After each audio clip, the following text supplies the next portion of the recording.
Right, let's do it.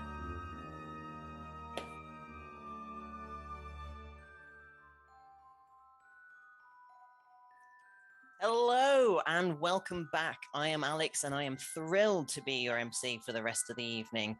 First off, let's start off with a big round of applause and a big thank you to all the players, all the producers, and everyone that has been with us this morning, especially you. Thank you so much for being here and showing your support in the chat with your donations and just hanging around and supporting all the lovely people that have brought Roll for Good together. Now, I want to try something because we are very, very close to hitting our next donation mark, and so close to being halfway through our donation goal of £2,500. It's a big goal, but we're smashing it. So I've got a little incentive for you. I have with me my terrible book of dad jokes, and I'm going to give you a dad joke per donation in the chat every time that I notice that there is a donation and I remember. And that will hopefully encourage you, if you can and if you're happy to keep throwing those pennies at us and keep getting to the next lot of giveaways, because we're all here to raise money for Mind and enjoy what we're doing. Oh, up next, we're going to have a game of Beam Saber run by our very own Prue. You know Prue, they are the mastermind behind Roll for Good, so give them lots and lots of love in the chat. We really wouldn't be here without them, so make sure you hang around for this next one. It's going to be well worth it. Oh, and I've spoke far too quickly, so I'm just taking a look at the chat. I can't believe the amount of money that we've raised already, and I'm not gonna lie, I'm a little bit chuffed that Team Chaos is winning thus far. I'm Team Chaos, and I'm thrilled by that. If you're Team Order, you need to start putting those pennies in the chat. You need to start making those donations and pushing us up to the next one. But I'd rather that you clicked on Team Chaos. Either way, we're really happy for you to be here. Whether you're able to donate, whether you're just supporting the players and watching the game, whether you're spreading the word on our social media pages, that is the most important key. Message your mum, message your friends, message all your co-workers, bombard them with the information that we are live tonight and that the donations keep coming in for Mind. Mind, as you know, it's been said a million times before, are such an important charity, particularly over the past few years that have been difficult for absolutely everybody, whether you have previous mental health conditions or anything that's sort of been weighing on your mind and worrying you. They are the people that are there to help you. And that's why we wanted to get together and do this and raise money for them. I've used them myself in the past and can testify to the amazing work that they do. So it's a big important thing to be here and be sharing the love with them. Oh, how are we doing, chat? How is everyone? There's a lot of Team Chaos going through, and I am really appreciating that. Boo for the dad jokes. Tough. You want Laurie back because you don't want dad jokes. Well, tough. Maybe if you donate enough, maybe she would come back. Maybe. Don't know. Probably not. Yeah, I'm afraid you are stuck with me for the rest of the evening. But, there'll be some creature checks and there'll be terrible dad jokes and plenty of love to go around for everybody. But how are we doing, chat? Singularity Josh, you've been here all day, as is people like Lucky Dog. You guys have been here for the whole day. I know a lot of you have. A lot of you have been tuning in and out as you've been going. We really appreciate you hanging around all day and sharing the love. Show us the beam. Oh, we've had a donation. Okay, let me pull out the first one. It's an interesting one. First page of flick to. I told my wife she should embrace her mistakes, so she gave me a hug. It's too real. It's too real. It's too real. I didn't need to be read for filth by myself like that. Bean will appear, but she is gone elsewhere. But I do have a Sir Burbington pumpkin for you, so that is something. It took a little longer than I expected to carve, but I'm pretty chuffed with it. I hope you are too. And now I think we're approaching the time near enough where I'm going to hand over, to the amazing Prue and to the amazing players of Beam Saber. So I want you to hang about, I want you to give them loads of love, and I want you to keep spreading the word for raising money for Mind through the next game. Thank you again for your support, and to our next round of players, here's to a good game.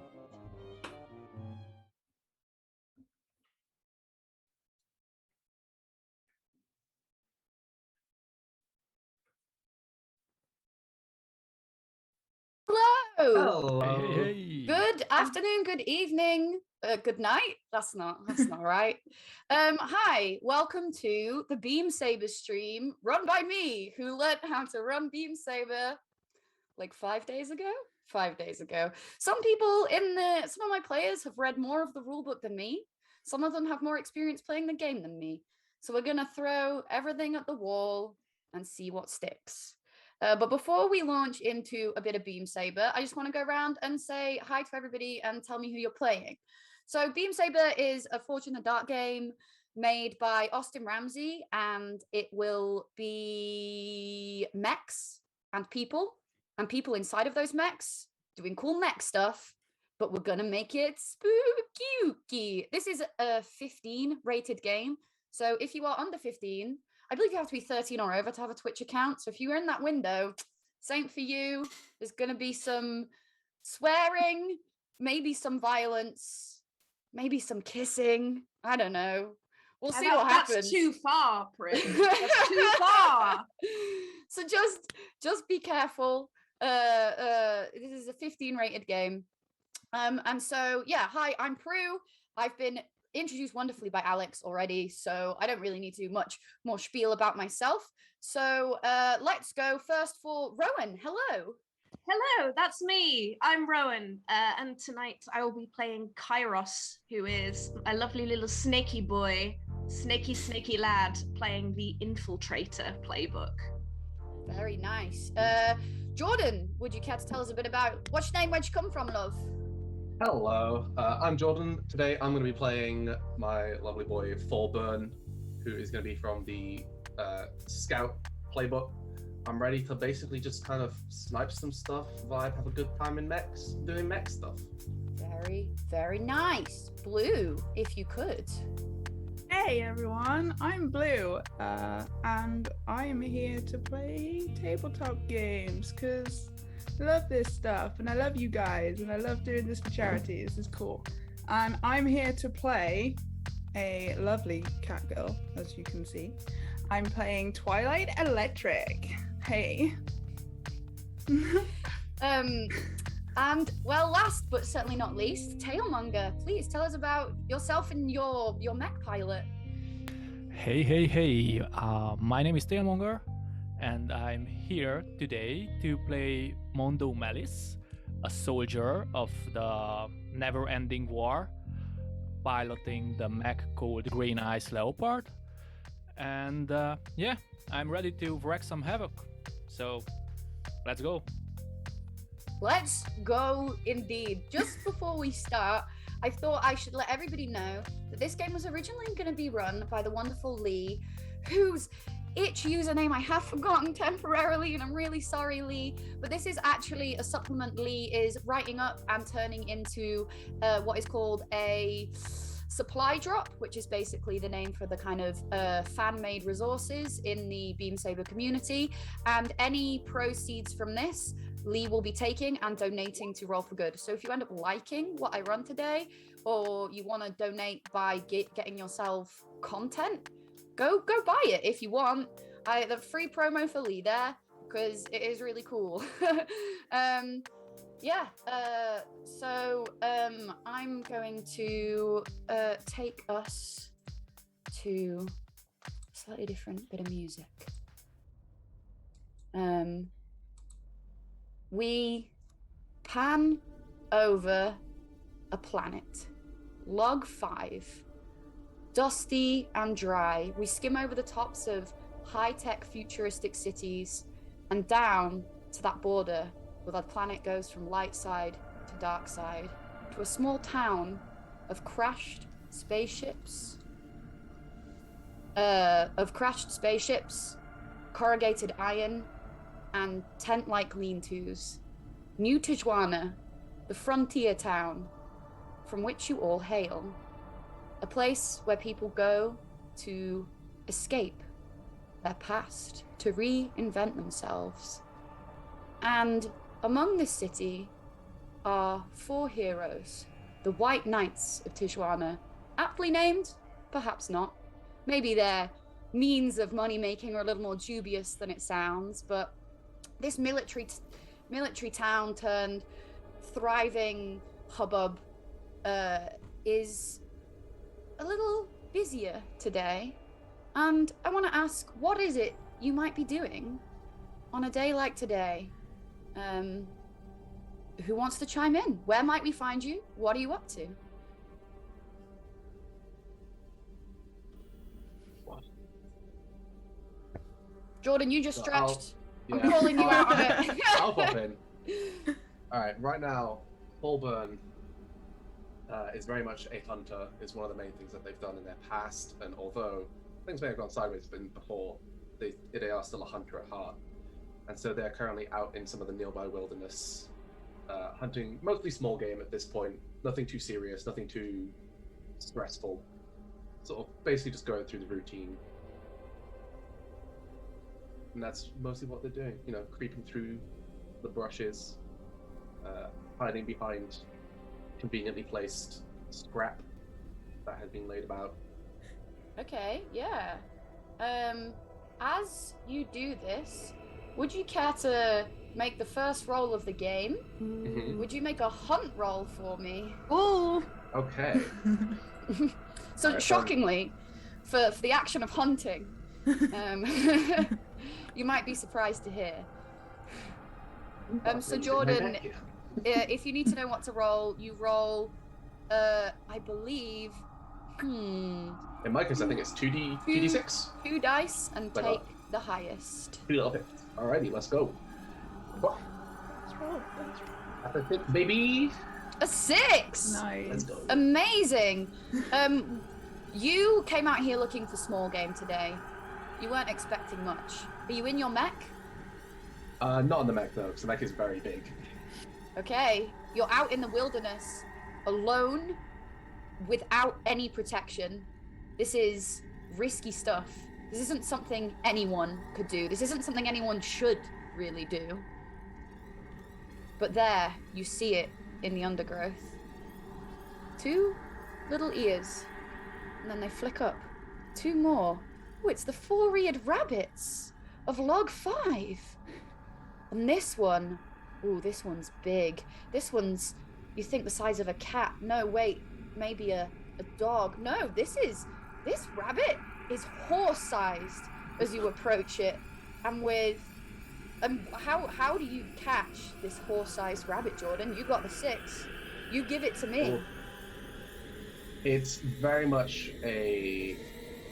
Hold on, let's turn that on. It's very much a standard procedure as far as ball burn is concerned, but it is, you know, slowly moving around from cover to cover, making sure to stay out of line of sight, making sure to make minimal noise. All those 4 ears, very good at hearing.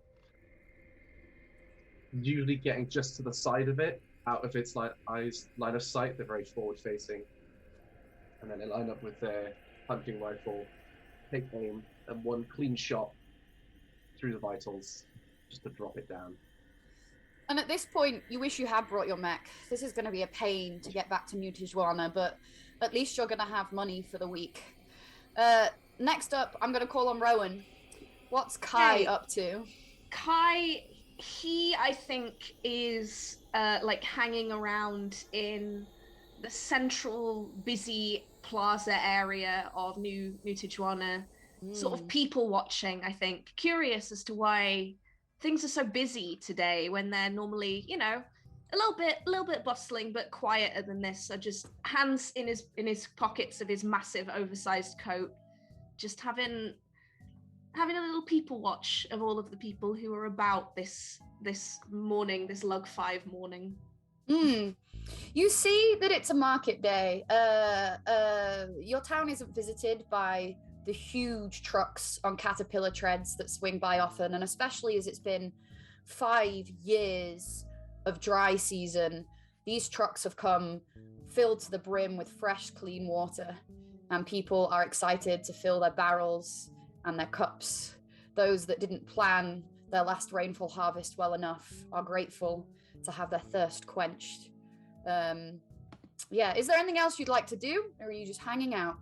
I think if I can see anyone in particular who looks maybe a little out of place, maybe a little bit more moneyed than the new Tijuana folks, who potentially has some unwatched pockets, might see if I can just, gently brush shoulders with them and go, oh, sorry. And as I brush shoulders, just reach into the pocket, pull out what I can find, and then keep walking.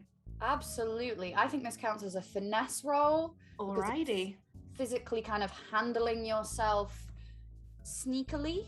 Yes. So please roll me a finesse to see if you can brush up against the woman in the long purple duster with a huge feathered hat and a glittering silver-studded jewelry pierced down the sides of her cheeks. Mm-hmm. That's only a 2. A 2. You bump in to this woman, and she immediately grips your shoulder. Oh. Excuse me, what do you think you're doing, little reprobate? I'm sorry, ma'am. I'm just going off to the market, ma'am. I'm sorry, and really play up the timid child kind of vibe. I'm sorry. A likely story. This is why I do not mingle with the riffraff of New Tijuana. And she flips her feather and is just quite frankly happy to get away from you. Pulls her coat much tighter around herself, does up a very fancy belt with a very nice buckle so that no one could try and slip their hand in her coat, and bustles about the market.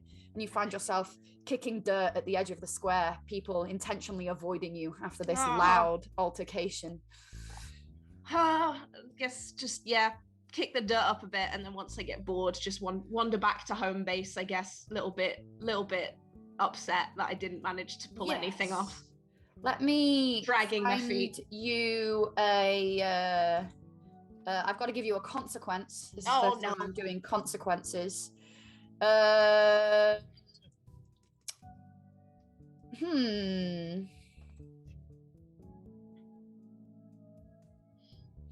Technically, something I can give you, we don't have factions active in this game, but you can lose 1 trust with an appropriate faction.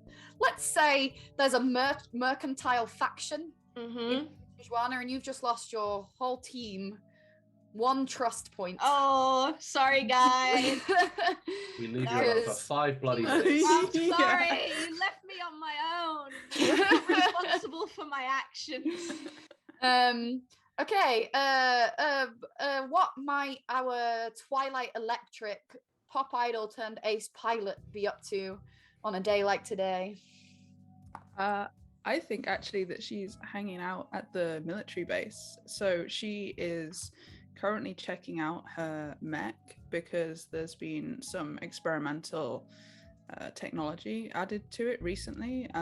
So she's just kind of scoping it out, make sure it still has the aesthetic she wants for it, make sure everything still works. And she's just kind of having a look at it at the minute.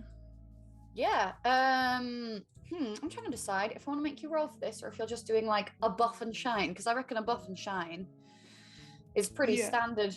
Yeah, she's initially just doing a bit of a buff and shine, but if anyone is about that might be able to help her kind of work out if it needs any more tech adding to it, if it could be even more powerful, even faster. So there's a nervous looking technician who is on a kind of wheelie trolley, wheels out from under a mech next to yours that is nowhere near the shine, quality and beauty that yours is. And he's covered in oil stains. He has big goggles that he then clicks up to the top of his face, and he has these radiant purple eyes that kind of glow. And he looks at you and is like, Twilight Electric, is there anything I could help you with today? I mean, your mech's looking very beautiful, but and you see he unzips the front of his overcoat, and he has what was your band's name? It was Subatomic Kitten. Subatomic Kitten t-shirt, a bit worse for wear because it's been through the wash clearly multiple times, underneath his protective oil overcoat. Oh, you're a fan. Amazing. Well, this is a little embarrassing. I'm so sorry. I'd heard you were around the base, but I didn't realize it was you who were working on the mech next to me. Wow. Oh, okay, calm down. It's fine. I'm gonna be here for a while. I think. Cool. I was just wondering, actually. So I have some new tech that's been added to Yes. to Fast Cat Kill 2, and I was just wondering if you could have a look at it for me to see if there's any tweaks we can make to improve it. Make a what do we reckon this is? A sway roll to beguile this fan of yours. I will give you an extra d6 because they're already a fan of yours. Amazing. So that's 2, I think. 2. Yes, dice? 2 and take the highest. Cool. That's a 6. Oh, yes. Oh, absolutely. You see here, you have your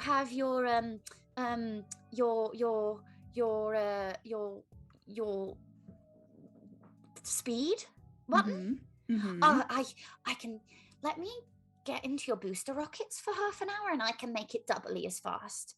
Light speed times 2, I like to call it. Isn't that a good name? That is inspired. It's Thank it's a great you. name. Oh my god. And wow, how long will it take to get that done? Oh, only 30 minutes or so. I just got to reroute the calipers and subset the binary, and then once we put the full-on fusion thruster power into overdrive. Fantastic. Oh, that's okay. great news. Cool. Thank you so much. Could you do me a favor in return? Of course. Could you sign my mech? And hands you silver spray paint can. Can I? Absolutely. Now, would you prefer it to say Twilight Electric, or do you want my call sign? Oh, your call sign. Okay. And I'm gonna just like spend the whole half an hour that he's working on that mecha. I'm making sure this thing looks like perfect as I spray photon across the side of it. Gorgeous. Yes. And your light speed quirk is even faster. If you needed it to be faster. Oh, baby.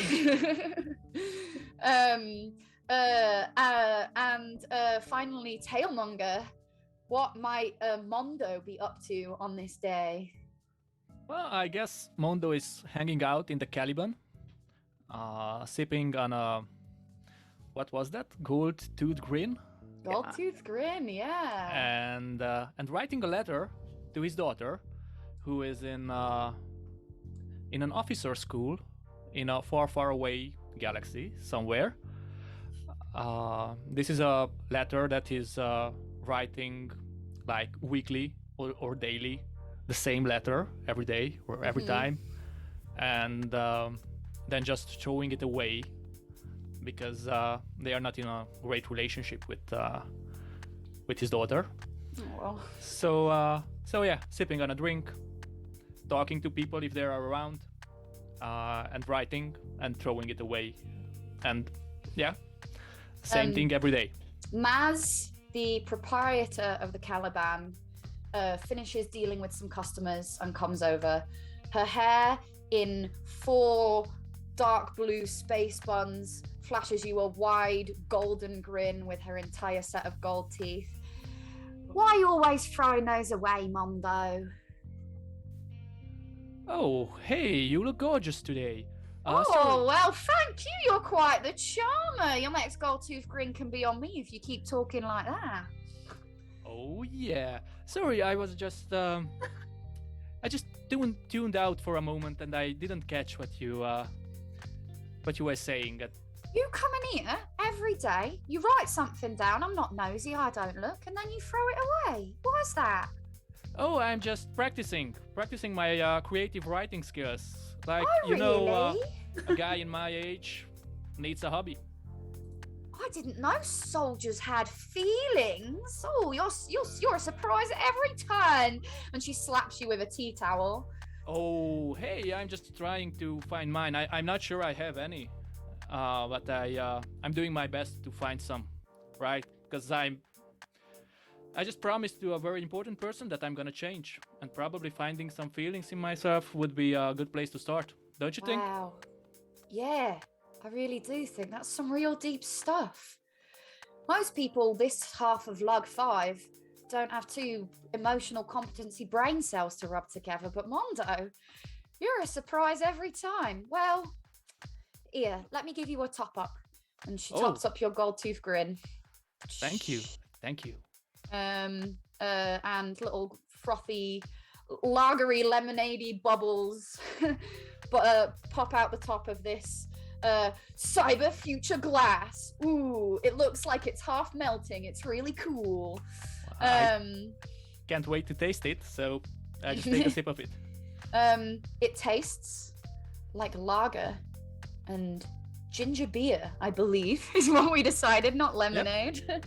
Exactly as expected. A little Thank bit you very spicy, much. a little bit hoppy, all the way delicious.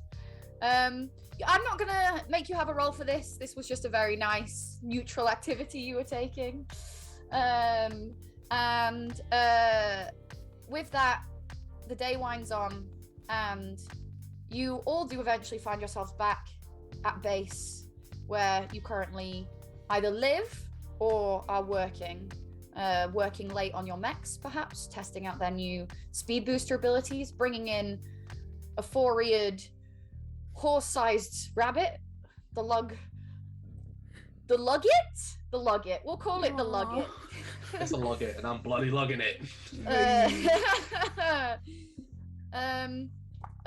When you hear a voice over a tannoy. White Knights of New Tijuana. White Knights of New Tijuana. Report to Titan immediately. Report to Titan immediately. Do we have to? Tired. Paul just looks over to you, having like this massive fucking horse-sized, like in this hallway. It's just like, oh, you're tired, are you? I had a rough day. I'm sorry for you.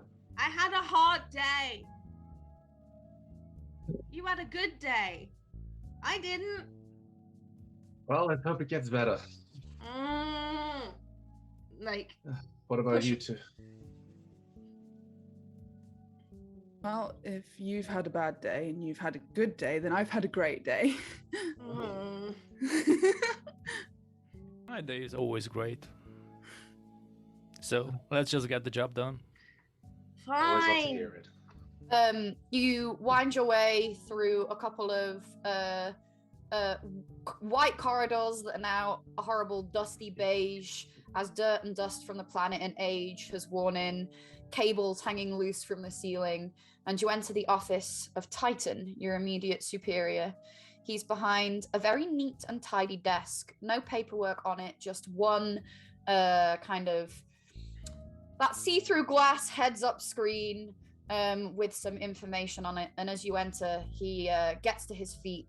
This burly man in his mid-60s, huge broad shoulders, white close-cropped hair, a really nicely white trimmed beard, a scarred, gnarled face, clearly weather-beaten, stands up, resting two rough hands on the edge of the table, and he's like, "Oh, take a seat. And Kai, what's this I hear about you?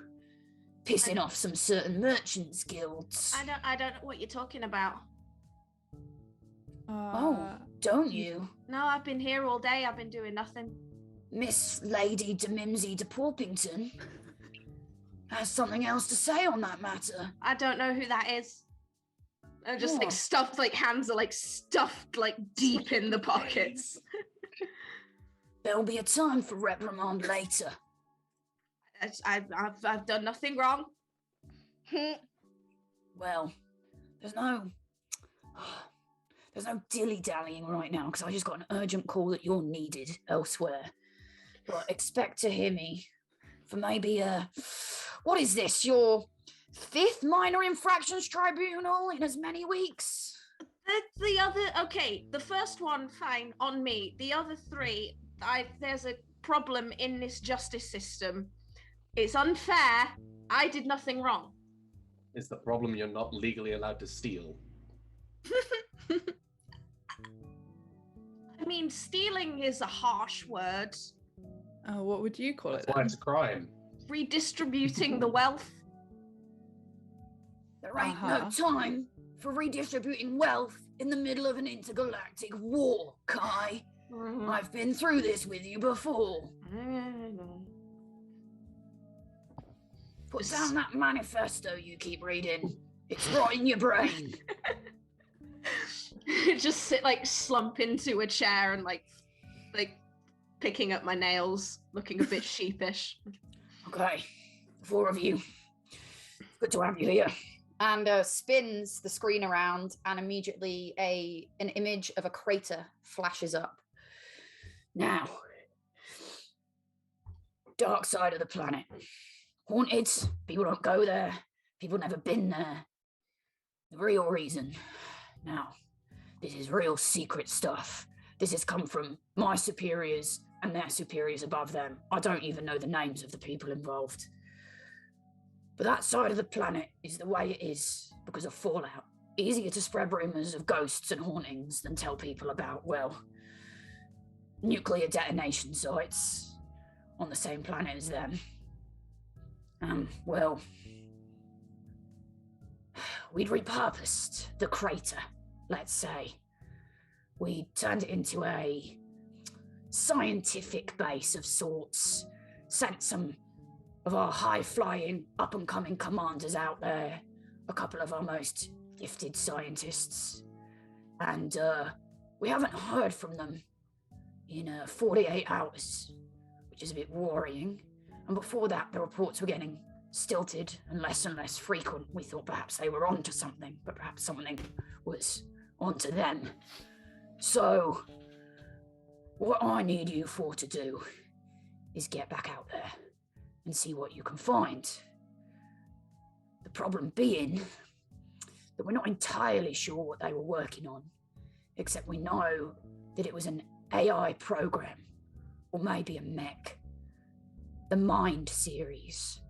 And I know that Mind Winter still exists. And flashes something up on screen that says Mind Winter, and there's a load of kind of binary code and details that make sense to any futuristic mech pilot who's always in a mech. You know, you're just drinking them in. I would say, especially Mondo as our most gifted soldier here, maybe our ace pilot.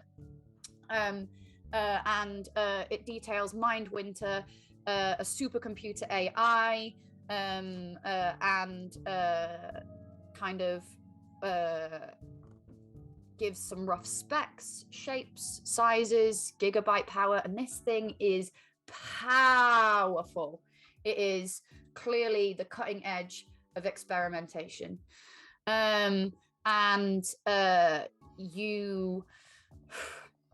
You drink in this information whilst Titan, your immediate superior, carries on with his brief. Rules of engagement are: bring back a copy of Mind Winter, and if you can, discover why comms have stopped. Try not to damage the merchandise, as sometimes you've been known to do, and bring back the AI so that all that hard work hasn't gone to waste. Comprende?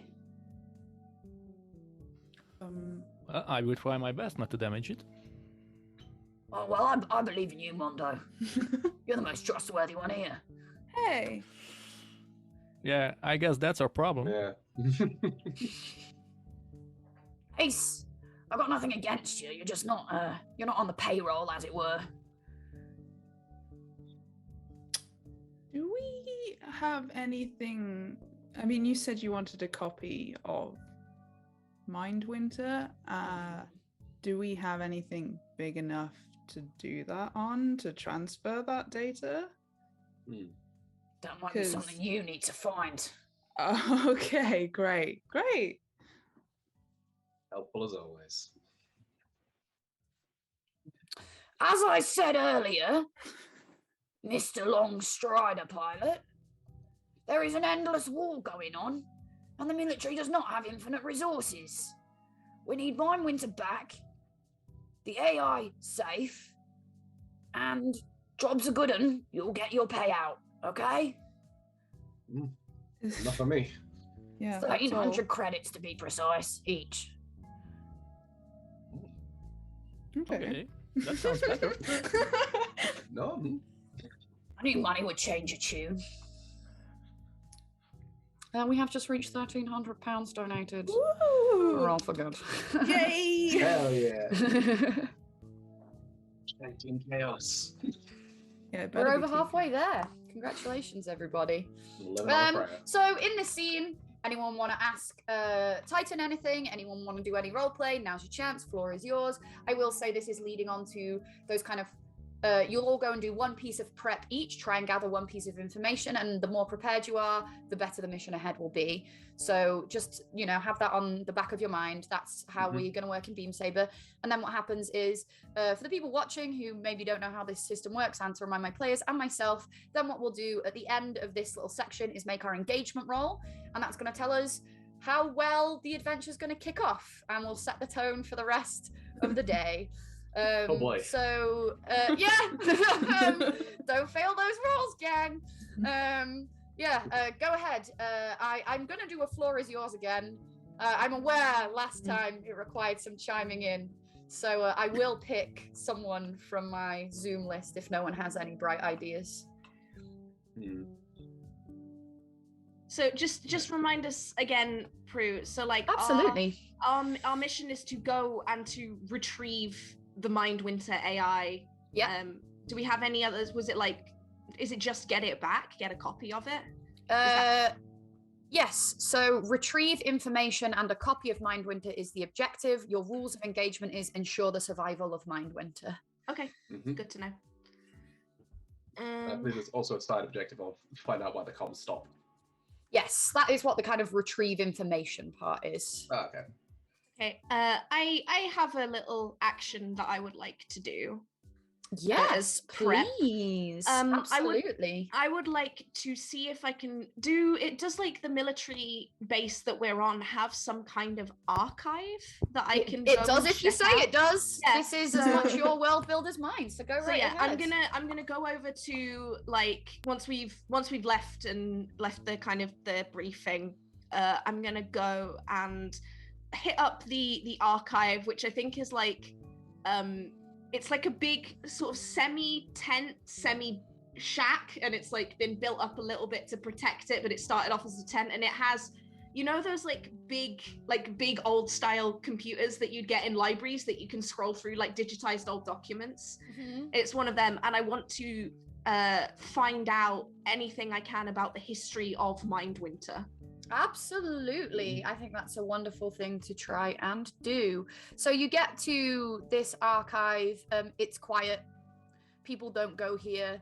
People find it creepy. They go here to drop off information and then leave. There's probably a very put upon archivist who's out taking a break somewhere. It's the first rule of taking part in heists, which I'm very aware of, is research what you're heisting. Yes. Roll a study for me, which for you I believe is 2 dice and take the highest. Yes. Do I get any bonuses for being a sneaky burglar thief? I'm afraid not, unless That's you have a special ability that allows you to. Let me check. No, I do not. I would roll my 2d6. You got this. I hope I do. That's a 2! No!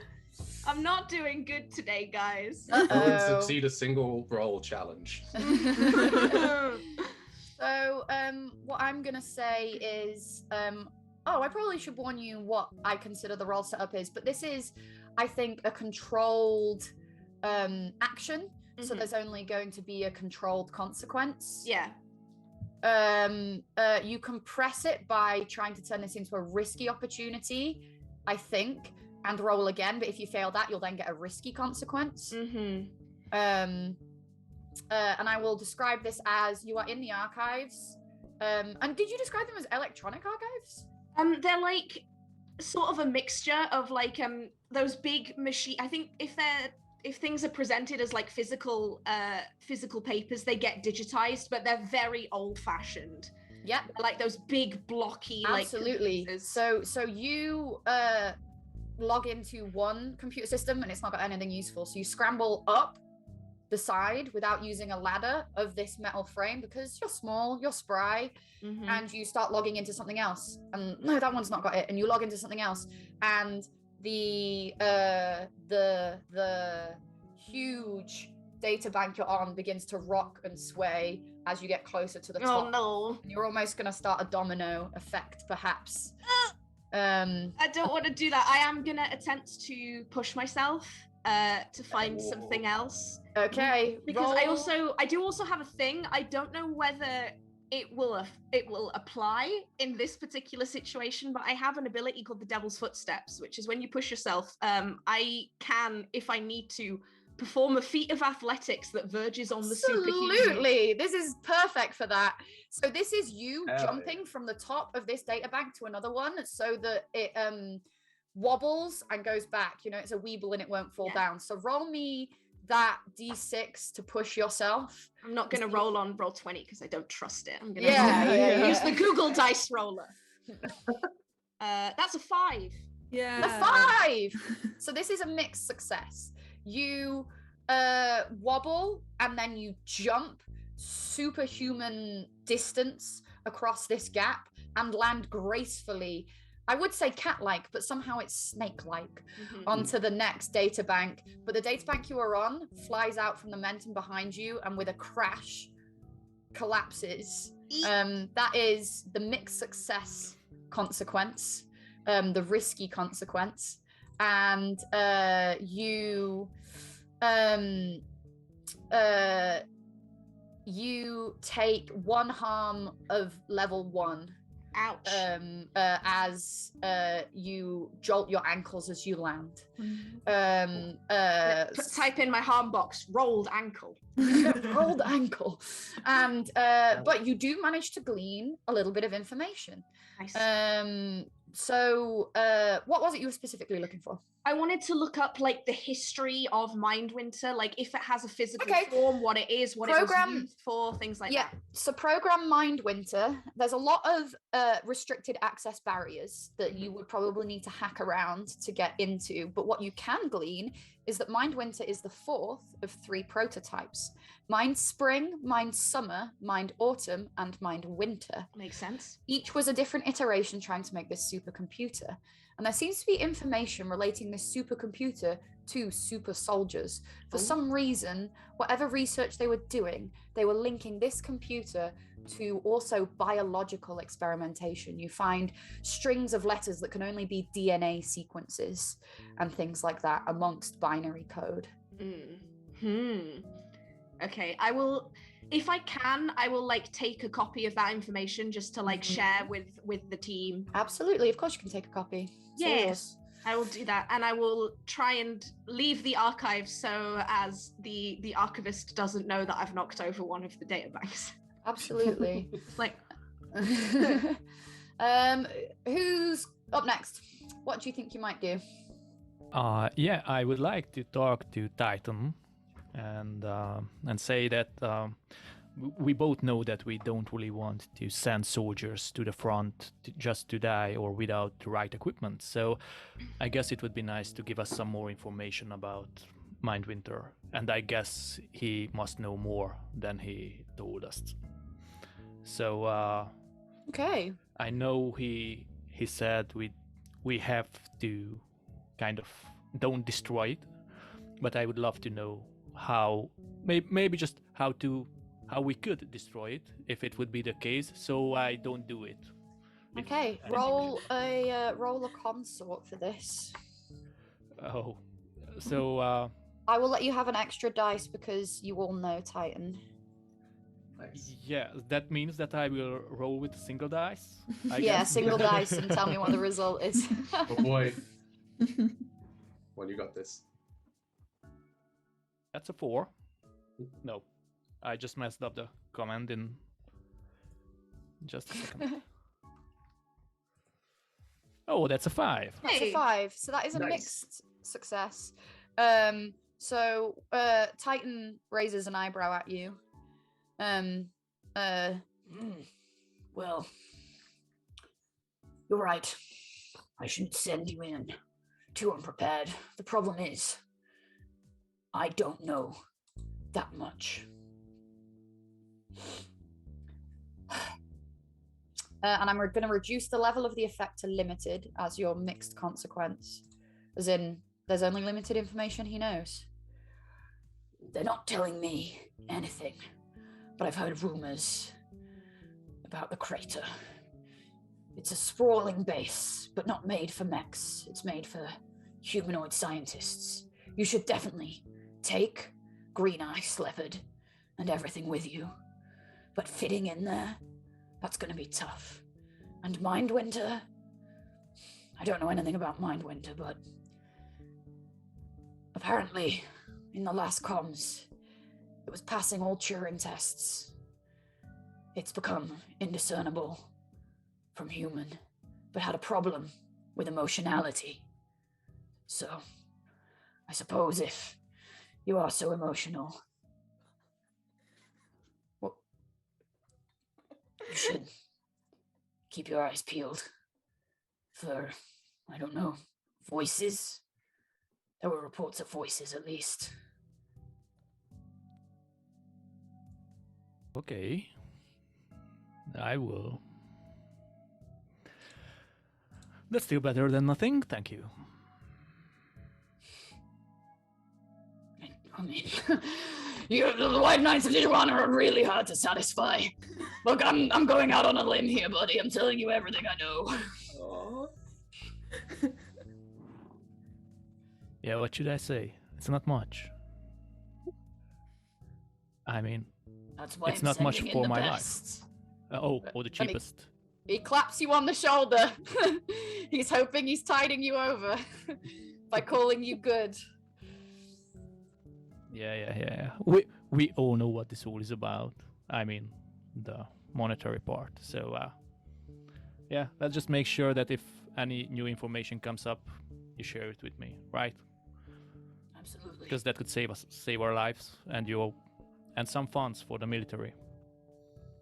Oh, yes, of course. Yes, your lives are important to me. Cheap, I guess. No soldier's life is cheap.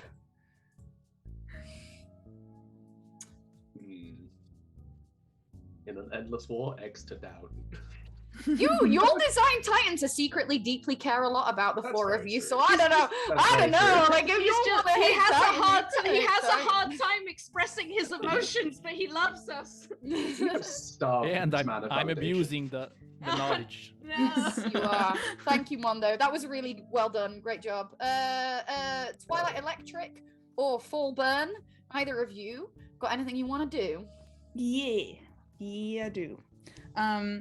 So she's gonna head back to her mech. I don't know if that engineer's still in there, but either way, she's gonna head over to Fast Cat Kill 2 and be like, okay, let's give this baby a spin. And she's gonna attempt to try out the new hyperspeed engine, and she wants to do a circuit around the planet. Absolutely. This is probably the maneuver ability from vehicle actions. And I will count this as like you're preparing yourself by being super familiar with your mech. Roll me that.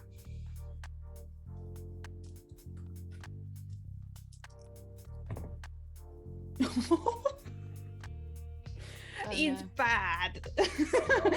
That's a 2. A 2. Okay. Because this is not necessarily a risky move. This is controlled. Just let me grab your character sheet. I want to make sure I don't mess you about right here. Because this is controlled. I'm going to say it only has one consequence. And you, with a 2, you can only press on by making this more risky, like basically turning the volume up to 11 on your speed dial, or it simply isn't going to work. Do you want to push anything? Or you can take collateral as well, where we design a collateral effect and you get an extra die. I think I'd rather, go to 11. I'm gonna just try and burn this baby out and make it work.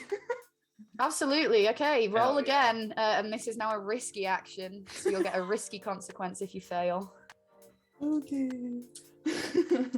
I mean, that's fair. I'm going really, Good luck, really fast. You're going really fast. 6. Yay!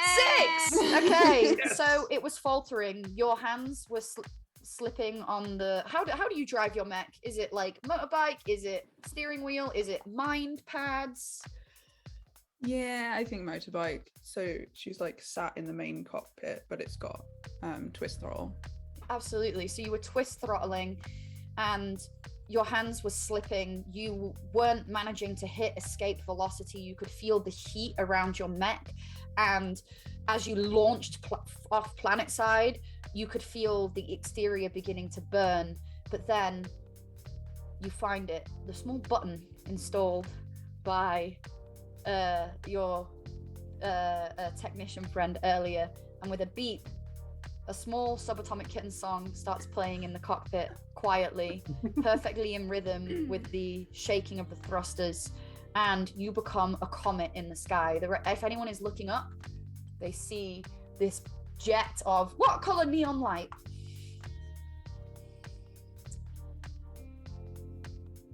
Red. A jet of red neon lights circling the planet round and around and around, and it's almost like when Superman flies so fast in the Superman movie that he turns back time. The minute gets 30 seconds longer for that 1 minute.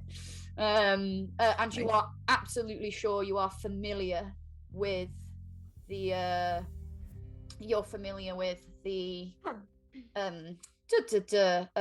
new settings on what's your mech called? Kitty? Fast cat, kill 2. Fast cat, kill 2. You are absolutely sure. Can I just say, because both Rowan and not Rowan, I will call you by a character name, I apologize. Both Kai and Twilight Electric push themselves.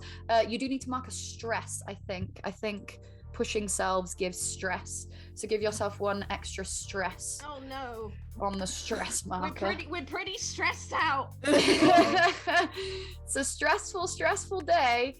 And finally, full burn. Final Alrighty. preparations.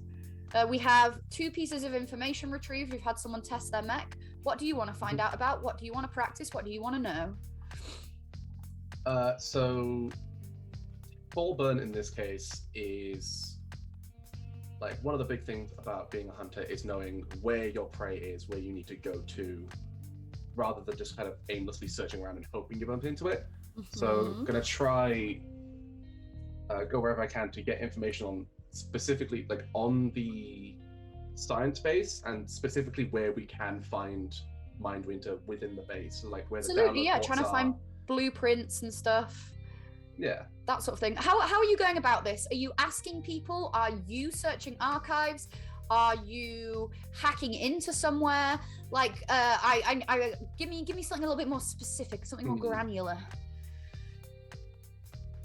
I think what Full Burn is going to do is going to get into their mech Longstrider, which is a very big tripedal mech, 2 arms, although one is usually some form of weapon, and it's a clear, see-through glass cockpit. And they're going to head over to like a couple miles out of the site, and are going to use some form of like long-range viewing in their mech, basically like a big old telescope. Yep, you can roll survey for me then, because you're observing surroundings and predicting outcomes. Sure thing. 2 dice and take the highest for me. That's another 6, baby. Yeah. Sick. I was going to say that this is actually risky because you're going to the site of the planet. So Yeah, that's fair. yeah, you go over to. Oh, there is also one thing. I'm not sure if it's relevant here, but I have an ability called Ranger. One of the things is when you gather information to locate a target, you get +1 effect. Okay, you're going to get +1 effect then. Wonderful, thank you. You head out dark side. This crater-filled landscape is desolate and empty. The occasional skittering nocturnal animal with its white skin, semi-see-through and bulbous eyes. And you... Longstrider has legs, right? Big legs. You run through this landscape to a set of high chain link fences crackling with electricity, barbed wire circling the top, and you see it before you, the crater, a spider web of tunnels and biodomes spread out, half buried under rock. And as you look, you see a place at its center, a cerebral core, almost looking like the center of a neuron, glowing blue. And you can't be sure, but if Mindwinter's anywhere, that's the best place to start. And as you creep around the outside, you hear a skittering and a chittering, and you see curious little mechs with scorpion tails and angular ridged yellow bodies, scuffed paintwork swarming up the sides of the crater, and you turn and you run. The +1 effect is, you know, there are dozens of scorpion mechs swarming this base. Okay. And with that, I'm going to move us to the engagement roll. So we start with 1 die. I will roll this. Is the mission bold? I think yes. Yeah. Yeah. We take 1 die. Is the mission complex? I don't necessarily think so, personally, because you've done all of this research. You've figured out where Mindwinter might be. You need to collect its AI. What do we think? I think, at least from our perspective, it doesn't seem particularly complex. I Yep, don't think cool. we would know that it would be complex. So I won't remove a die for that. It seems like you're on top of things. Let me just make sure I'm asking the right questions. Have you set up the mission to exploit the target's vulnerabilities? I would say no. You haven't learned anything about Mindwinter's vulnerabilities. Is the mission's tactics ineffective against the target? You haven't tried to come up with a tactic. I'm just going to leave that question as is. Sorry, I maybe should have guided you a little harder into looking up tactics. But that means I won't add or subtract a die for tactics. Are you receiving external support for the mission? Yes, you are, because Mondo said keep us updated if you have any more information. Hell yeah. Nice. Is anyone interfering with the mission other than, you know, the target and the things you might have to fight? I would say no. You didn't piss anyone off. You all succeeded. No one is trying to get in your way. Except maybe the archivist. Hey, if he wants to throw hands, then he can do that afterwards, all right? So I'm going to remove a die because no one intentionally looked for the specialized equipment for this mission after our Titan said, I don't have anything to give you to store Mindwinter on. Nobody chose to go and look for something for Mindwinter, so I'm taking one away, but then I'm adding one for that knowing about the Scorpion mechs and stuff like that. Okay. Does that sound fair? Yeah. And I might add one for Twilight's practice. All right. So you have 4 die, which is pretty good. You're pretty well prepared for this mission. You could be in 0 die territory here, but you managed to get 4, so that's very, very good. Yeah. And I'm going to roll these. And we're hoping for a high number. Do we Either get to pretty know what the complex. number is? I think you do. And on the call of the number, I will then take us to break. Okay. Here, I have a 1, Oh. I have a 2, Oh. I have a 3, and I have a 5. Oh. Okay. The landing Okay. might go okay. Okay. But we'll see how it goes once we're back from break. We're going to go to break, everyone. Join us for the mission to rescue Mindwinter in a few minutes. We're just going to have a bio, and we'll see you all soon. Bye! Bye. See you soon.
afternoon again, good evening, good morning if you're tuning in from a time zone that's not Europe.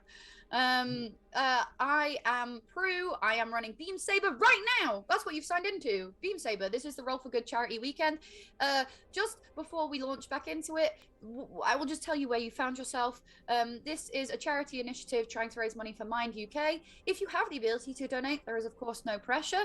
I understand that like not everybody has the capacity to, or maybe they just don't want to, but like if you do have the capacity to donate, we're raising money for mental health charities, Mind UK, and you can donate by following links given in the Twitch chat. We are over halfway to our goal, and the prizes once we reach our goal are pretty sick, so do donate, because I've already donated a fair bit of money that I don't have to spare because I want to win prizes. So if you could all join me in that cause, that would be lovely.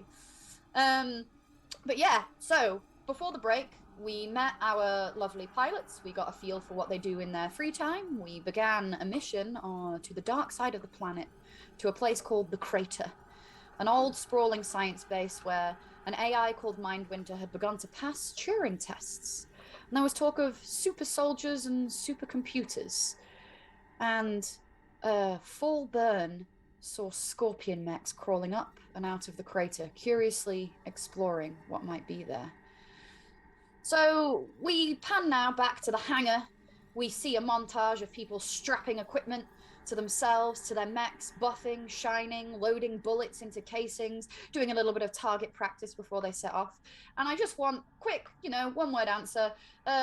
What carry capacity are you all taking with you? In Beam Saber, you choose at the start of a mission as the human, as the pilot, whether you're going to go light, medium, or heavy. Light means you're better at squeezing in places and sneaking around. Heavy means you're much clunkier. Medium's a happy medium between the two, but heavy does mean you can carry more stuff. So just let me know what you're doing. Rowan. Yes, as the person with the burglary experience, I'm going to go in medium, so I can carry many things. Like I can carry things, but also stay a little bit stealthier, as my mech is light already. So I will go in medium. Yep. Jordan, what you going in as? Going in medium. Blue, what you going in? Light. And finally, Tailmonger. You are muted. So, just to repeat, I'm going in heavy. Going in heavy. Nice spread. Yeah. Nice spread. We like to see it. We love to see it. Great, two mediums, a light and a heavy. So we see the montage focuses a lot more on Mondo than everyone else, as Mondo straps like loads of stuff into a backpack, clicking guns. Exactly, the works. We got it. There's a big montage going on there, and it cuts back to the other three of us in a waiting room, just like, yeah. So anyway, there were scorpion mechs. That's crazy. That's so wild. And we see you all getting into your mechs. I want to take this opportunity. Please give me a brief, just one sentence description. What does your mech look like before we blast off? Let's go back up the order. Tailmonger. Yeah, so my mech is called Green Ice Leopard, and it resembles a pretty skinny humanoid. Obviously, it's a bit larger than a simple human. The big difference compared to a human is that its arms are pretty long. So long, in fact, that it can just run on four legs. So if you would imagine a werewolf or a gorilla, that would be the shape of the mech. And it has a head that resembles somewhat a big cat or maybe even a leopard. Nice. And Twilight Electric. What's Twilight Electric clambering inside of? Okay, so Fast Cat Kill 2 has no legs. It is just a main body and then two arms that come out from it. The ends of the arms are like pincers, like lobster claw pincers, and that's it. The thing is sleek, it is small, it is fast. There is not a lot going on really carry capacity wise. There is the crazy cool engine, and then there appears to be like a circle on the front that has the same color as the engine. So it's got a red, glowing circle on the front, but everything is kind of crystalline and alloy plating. It looks like armor on the pincers and across the back of the chassis. Basically, if anyone remembers Invader Zim, it's like the Urken transport, fast little ship. But I'm aware that might be an age gap thing where no one knows what that is. So Invader Zim was definitely around when I was younger. I just wasn't cool enough to watch Invader Zim. I'm sorry. You need to just. I was only watching Doctor Who and Doctor Who exclusively. Jordan, if you could let us know what Fall Burns' lovely mech is like. Hello, I gave a brief description earlier, but yeah, again, clarify. Fall Burn is going to be riding in Longstrider, which is a very large, heavy mech. It is tripedal with some. It's real goddamn tall. Like those legs. Oh boy, are they putting in some work. It has 2 arms, one of which is typically a weapon. The cockpit is glass and see-through with a great field of view. The glass slides open sideways to let you in and out. The sort of metal and alloy is covered in camo generally, but also various patches of dirt from different planets that is traveled to. And it's very much like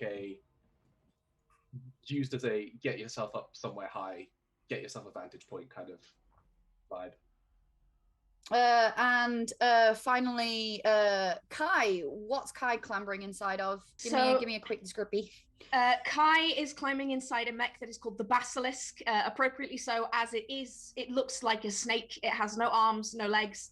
It is a light mech. It is fairly small, probably around the same size as Twilight Electric's, maybe a little bit smaller. The outside of it is covered in paneling that resembles scales that, when Kai has been kind of cleaning it and buffing it up, seem to ripple with almost this like camouflage effect. The only gap into a cockpit is 2 slanted eyes at the front, which are dark and shaded above a mouth which has 2 very long fangs that seem to sit in it. It is very flexible. As he is test riding it, it is able to kind of twist round on itself and stand up on its on like the point of its tail. While it is not as fast as Twilight's mech, however, its reflexes itself, it can't move as fast, but its reflexes are like lightning as it is striking out and biting at things, and appears to be a very good kind of sneaky through pipes type mech. Wonderful. Thank you so much. So we see our white knights of New Tijuana load up into these mechs, and a hangar door reels open. It is dusk. The sun is setting, but little does that matter when you're headed to the dark side. A pinkish glow greets you as you boot up your engines, you enter your long strides, and you make your way to the crater. Let me just ensure that I give you the right information as we get there. I don't want to mislead my lovely players. I've got so many tabs open.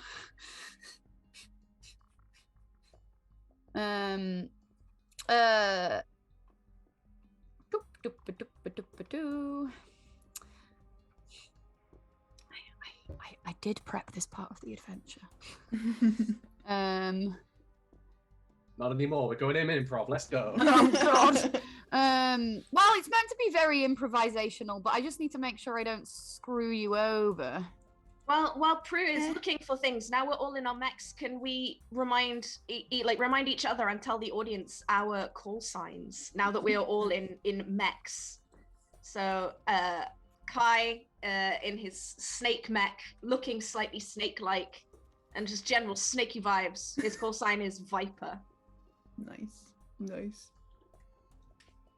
Alright, Fulburn's call sign is Shine, because that's the last thing you see from the sniper scope before it's lights out. So cool. So steely. I love it. Blue, what about you? Oh, sorry. brain. I got caught up in the cool sniper stuff.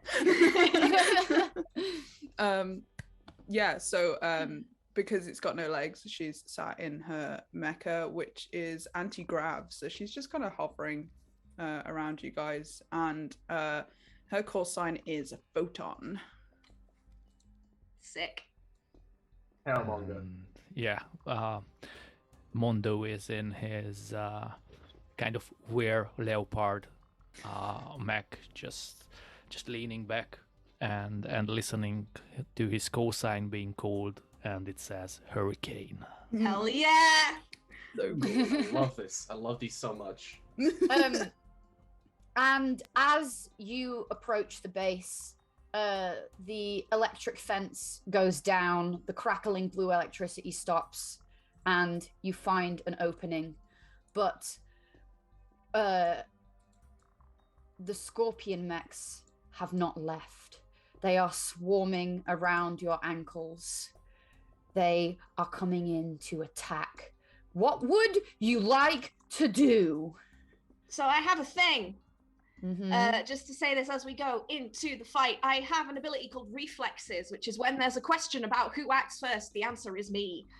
Oh. Okay, you act first. I strike very quick, and as soon as these little scorpion things start approaching us, as soon as one gets within literal striking range of the basilisk, its head will like zoom out forward, and it is going to literally bite down on one of these scorpions and attempt to cut it in half. Okay. With my melee weapon or two, as I will declare that load. It's literally the teeth. But I have melee sword teeth. Wonderful. I'm going to say that this is battle. Roll me battle. I have no points in battle. What do I do? You roll 2 and take the lower. Alrighty. I can do Wow. that. Uh-oh. That's actually, no, the lower is a 4. Okay. Decent. So I'm gonna say that this was so you've all entered a risky scenario. So I'm gonna give you a 6-sided clock here on roll 20. That's just for my players. I know chat can't see roll 20. And I am going to mark off 2 with a mixed success. So you've killed 2 of these swarming scorpion-like creatures, but you are going to get a consequence, and it is that you take some level 2 harm to your neck. Ouchies. Oh no. So they Ooh. scuttle in and begin peeling off bits of your carapace, getting inside, trying to reveal the pilot underneath. If you want to use a quirk to reduce that, you can, but otherwise in a level 2 damage, add that some of your plating has been removed. I'm trying to think if I have a particular quirk that would make sense to spend here. I don't really have anything that makes sense to spend it, so I will have to take that damage, unfortunately. Okay. So level 2 damage, right? Yes. Alrighty. Who's up next? The 3 of you, if you could describe to me what is going on, what this looks like, and then I can resolve a whole epic battle scene. It's just because Rowan, Kai has that move that lets them go and strike first. I'll start with Thorburn next. They have within the legs of their mech a anti-infantry weaponry that's used to up close things when things get a bit too close to them, because that's usually where they're weakest. So I'll declare anti-infantry defenses now. And what it effectively is that there are small doors in their legs that open up, and some small shrapnel cannons appear that just fire out bursts of shrapnel in sort of a small radius around them to try and get rid of anything. Yeah, hell yeah. Don't be Roll, because this is once again close quarters combat. It is a battle roll. Yep. I have 1d6. Come on, good luck. Let's go. That's a 1. That is a 1. Oh no! That is. Oh, yeah. I can give you consequences, or I can give you collateral, or you can spend 2 stress or a quirk to push yourself. I'm gonna spend a quirk to push myself. Yep. Okay. Mark off the quirk. What quirk are you I'm spending? gonna use powerful legs. Yep. Powerful in more ways than one. And these shrapnel cannons get a little bit of extra charge of energy. Okay. Roll a d6 and see what happens. That's a 5. That's a 5. Okay. So I'm gonna say this does less effect than you would have hoped. So we're only going to mark off 1 tick on the clock as the shrapnel flies out and the scorpions are small and quick and you are extremely large, and they scuttle around avoiding pieces of shrapnel, but one of them does take a hit, a huge gouge of metal through its body.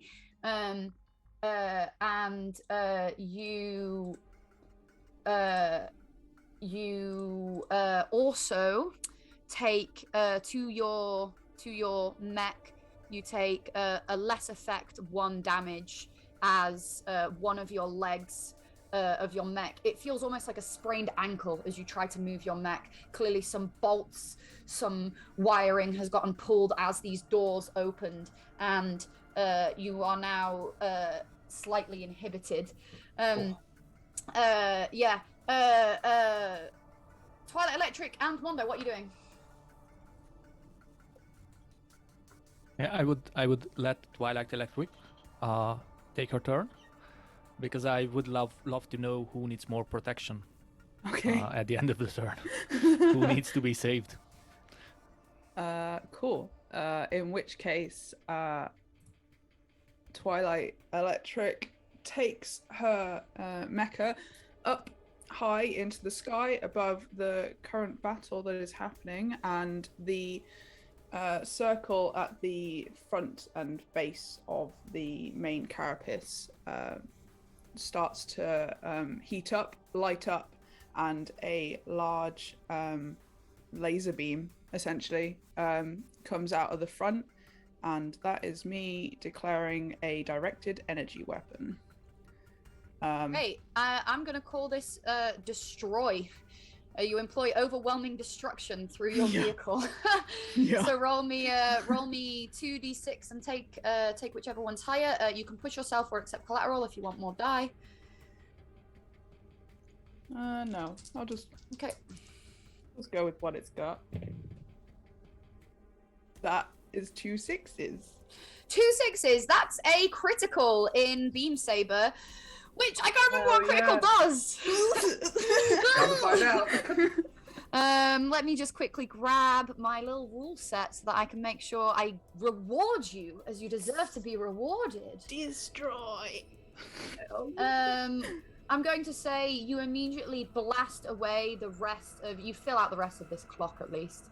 You blast out the rest of these things. This huge red beam of light kind of ripples around and around and around Photon and then blasts out that circle at the front of them. And your ace pilot inside of Fast Cat Kill 2 just cleaves lines of scorpions away from the 2 struggling teammates on the ground who are taking injuries. And Mondo, you are caught by surprise as this, you're an upstart, right? In my head, you're an upstart. Go for it. Yeah. This upstart just cleaves through as great as any soldier you've met before. And let me just adjust these. Well, I'm gonna just delete the clock. Well, I'm gonna move the clock back. Sorry, these clocks are really helpful, but very, very hard to control in Roll20, so I apologize for stiltedness. And let's double check critical. It succeeds with increased effect. Oh, that was blasting everything apart. And you blast a line that blasts a huge hole into the base that would fit all of your mechs down inside. So rather than having to find a door or entryway, you can just get straight inside if you need to.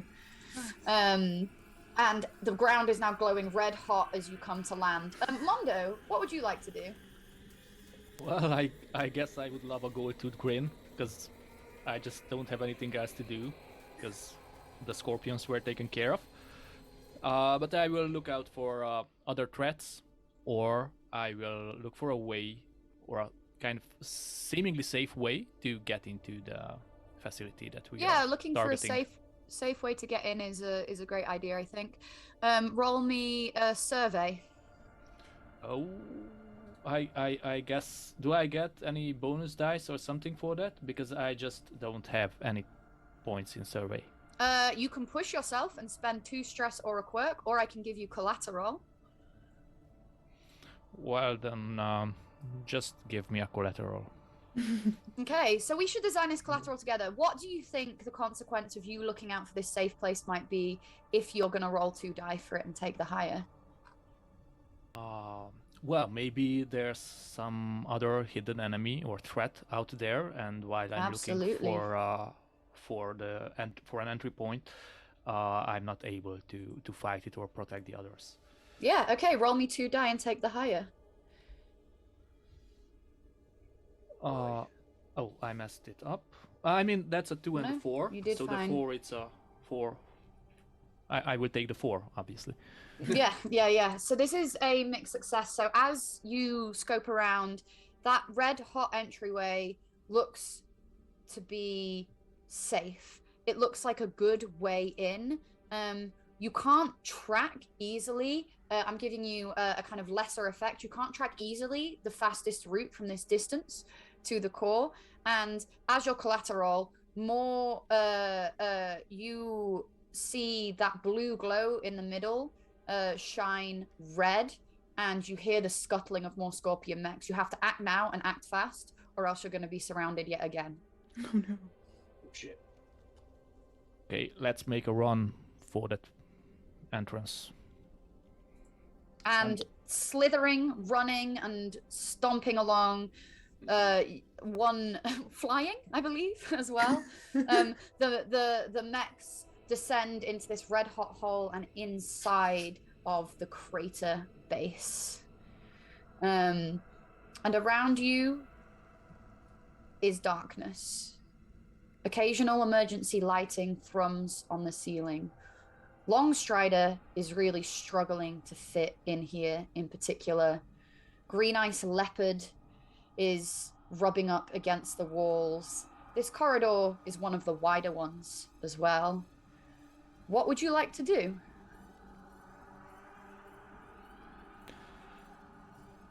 Oh, we should see who goes first, who closes the line, who I don't mind taking point. I can maybe do a little bit of a head scouting in mine. I'm kind of used to this. Yeah, that sounds good. Come back, I'll maybe see if I can find a way in that's a little bit larger, or if not, we can, I don't know, figure some way of getting you guys in. Let me know if it's worth taking my mech at all. I can do that. Hey, Yeah, how about I back you up, yeah? Yeah, let's do it. I think we're the only ones who can fit through these tunnels anyway. Staying at least pairs of 2 at all times. Mhm. Best way to go about it. We always need someone to back us up. It's a buddy thinking Twilight. system. Buddy system. Buddy. System. And as you all come to terms with your buddy system, you buddy up, you give each other your phone numbers and your mum's phone numbers so that you can get in the phone tree, next of kin. It's important. The whole base shakes. Oh no. And the emergency lights go out. Darkness envelops you. The light from your mechs is the only way you can see torchlight or glow as the Basilisk and Fast Cat Kill 2 begin their journey. As you pass through these tight, winding corridors, Basilisk occasionally wriggling through vents to unlock doors for Fast Cat Kill 2 to fit through. You feel the oppressive gloom squeezing in on you. This is an uncomfortable place to be. Even in the safety of your mech, you're not sure this is quite right. And the first place you come to is a giant room, once a hangar bay, now filled with hundreds of heavily damaged and discarded mechs and parts strewn about the floor like bones and teeth, oil and hydraulic fluid coating the floor like a slick of blood, a graveyard of mechanical pieces. You flinch entering this space, and you can see an older version, the Fast Cat Kill 1, in fact, torn apart in the center of the wreckage. Oh no. Oh no. Uh-oh. If this is a hangar bay, is there like a bigger door that the other two might be able to use if we could get open? There is, if you say there is. That's the joy of this system. Don't you worry, we're all world building together. This Fuck is yeah. D&D where everything's squared away and I've got little square maps drawn out. No. Yes. Don't you worry. You see this huge mechanized door on the other side of the hangar bay that would mean the others, it would lead you to a larger, wider corridor system that the others could come and fit through. Mm-hmm. As you go over and start thumbing with the keypad, it is clearly disabled, and you're going to have to put a little work in to open this door. I'm giving you a 3-sided clock. All right. For it. In that case, I guess we can like radio back to the others and tell them like we found a route that you might be able to get in, but the door is currently disabled, so we're going to try and undisable it, resable it. Resable it. Words. I'm an English student. I'm trying to think of anything that I might be. And you are here too as well, Twilight Electric. Yes. If you have something that could help, you can assist with and give extra die and that kind of thing. Sweet. I have, as part of pilot gear, because it doesn't weigh anything, a fine security cracker. Yeah. Would I maybe be able to use that to see if I could get into You the can circuitry. certainly try. I need you to roll a. Where's my button for this? I need you to roll a interface check. Interface. Oh, I do not have any interface. No, you can spend 2 stress to push yourself, or you can spend a quirk of your machine, I think. Yeah, I don't have anything that would fit. Do you have any interface, Twilight? No. No, No I'm one an has engineer. interface. Damn, we're really doing good prep for hacking. We're not Come for hacking. No. Okay. I already have a lot of stress though. I can give you this collateral thing. The collateral will happen after you've hacked. I can't tell you what it is, but collateral can happen. Do you want to take a collateral die? Fuck it. Yeah, I'll take a collateral. Okay, roll 1. Roll one die. That is a 5. 5. Okay, that's good. Kai, you type into the system. This is so confusing. You didn't ever pay attention during any of the coding classes that they put you through at base military. This is difficult. But you think you're getting it. Yeah, actually. And with a screech and a groan, like wailing voices, the door begins to open, and you hear in your mind a voice coming through your mech, but not your mech. What is it you are doing here?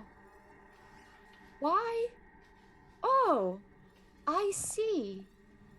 New people to test. Oh, yes, of course. Of course. And your hack clock goes up by 1. Oh Do no. not like. No, thank you. As you feel a strange presence in your mech, and you feel that powerful jaw of yours stiffen a little. Oh no. Something difficult is going on.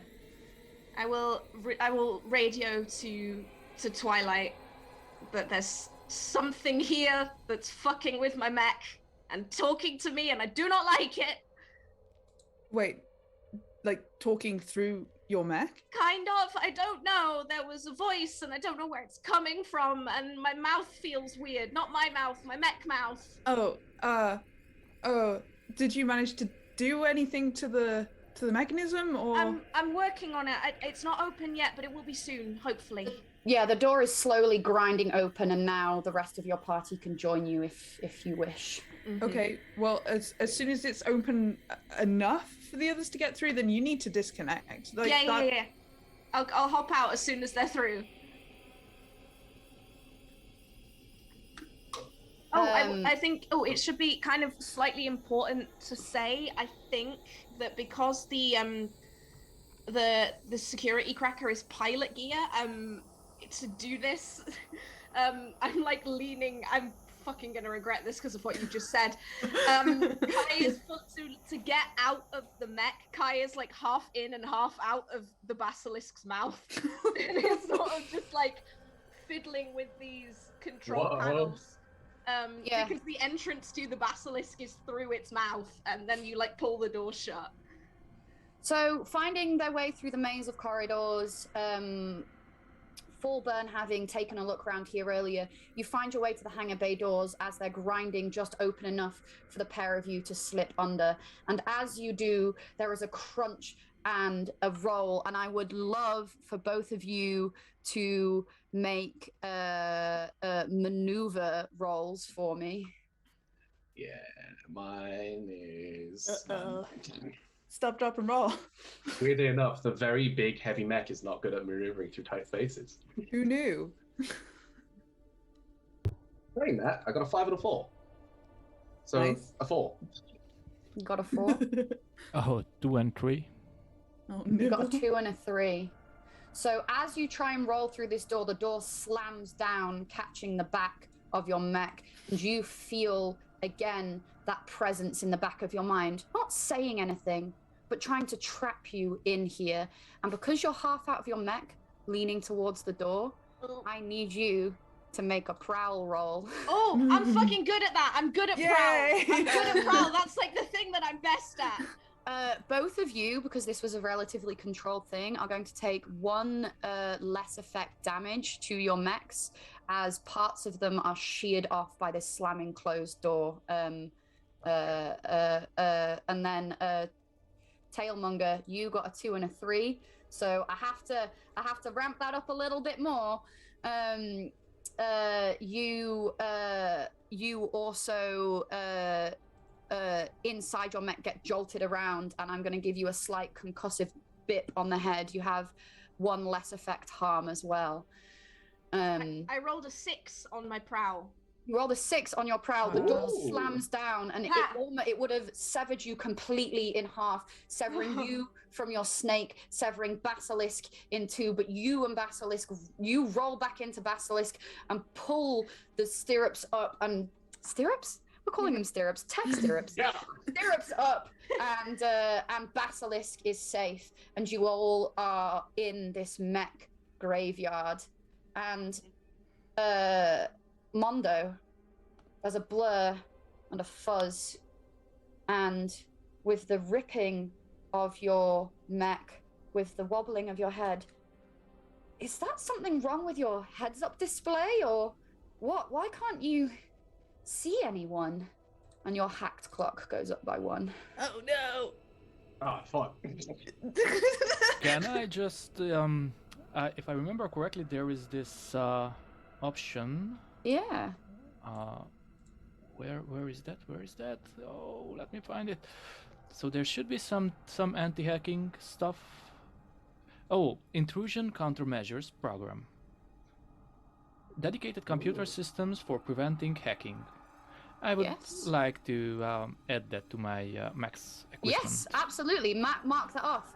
And as this as you activate this equipment, you hear a voice in your mind coming through your mech speaking through Green Ice Leopard into your earpiece, but no one else can.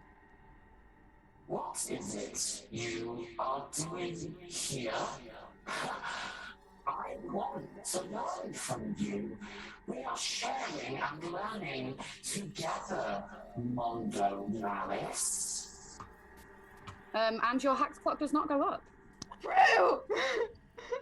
Oh my god, that was so cool! I wasn't ready! You're baby!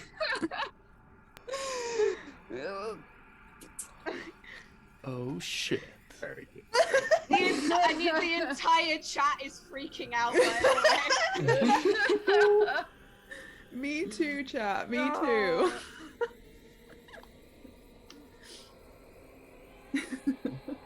Chris very good voices. Yeah, that was my own voice. Yeah, that was next level. Oh my god. You are in this wreck graveyard. Time's a ticking. You've got an AI to save, and you could hear those scorpions scuttling in. What are you gonna do? All right, we can wander through this space. We can wander through the space with our mechs, right? Even if it's big. Currently. Yes, you were in a space that your big mechs can definitely fit through. Cool. I'm saying we just go Move! forward. Get The less out time of spent here, the better. We need to find like a centralized unit where they Yeah. would have been keeping the AI. So like, I don't know, somewhere they'd keep big computers. I feel Well- like working towards a central processing area would Yeah. make sense, right? I saw something that looked like that when I did my first sort of scan overview of the place. So Mhm. if you want, I can take the lead and we can head towards that direction. Okay. All right.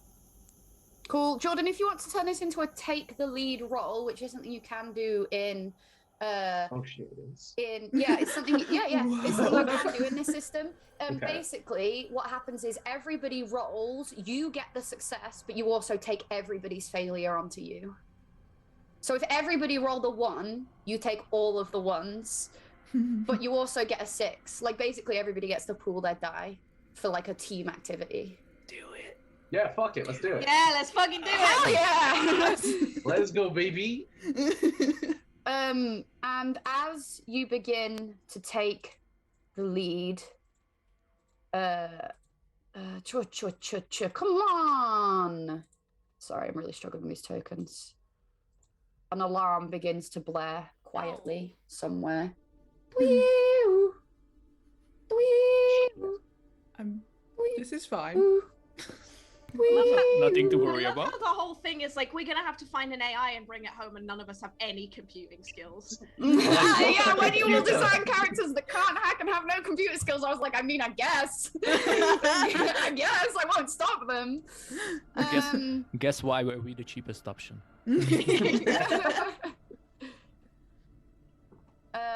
Shit. Okay. So you lead the way forwards, and you wind through dark, tight corridors. Even though you can fit, it's uncomfortable. And you come to one of these circular rooms. This one not lit at all, except for one single yellow siren light on the ceiling and that quiet alarm sounding somewhere in the distance. The room is full of snaking cables like a neural network up to a central system, a glassy dome with a hatchet through the front of it, shattered and cracked, and you see the name Mind Spring spray painted across the frontage. Ooh. Oh. Ooh, baby. I was wondering where the other seasons were. Yeah. And as you enter this room, Longstrider lets out a high-pitched screech in your ears, tinnitus ringing with you as you feel something hack into your systems and begin to tear apart Longstrider from the inside. Wait, when you say hack, do you mean computer hack or like physically hack? Computer hack. Okay, cool. Just check. Shit.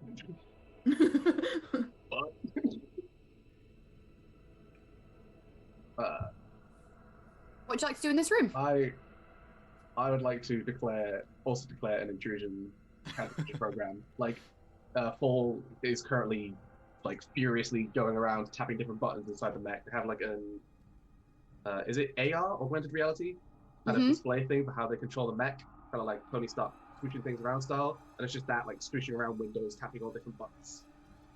You're like, shit, one of these is gonna work. Yeah, if you're trying to turn it off, roll me a the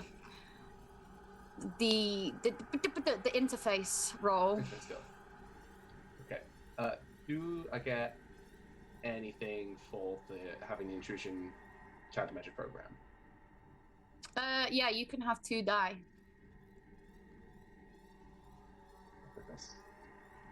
Wait, no, not those ones. I've used those ones. I'm using new die. You can also push yourself if you want, or accept collateral die, or both. We'll see how this roll goes first. Okay. It's a 6 and a 1, so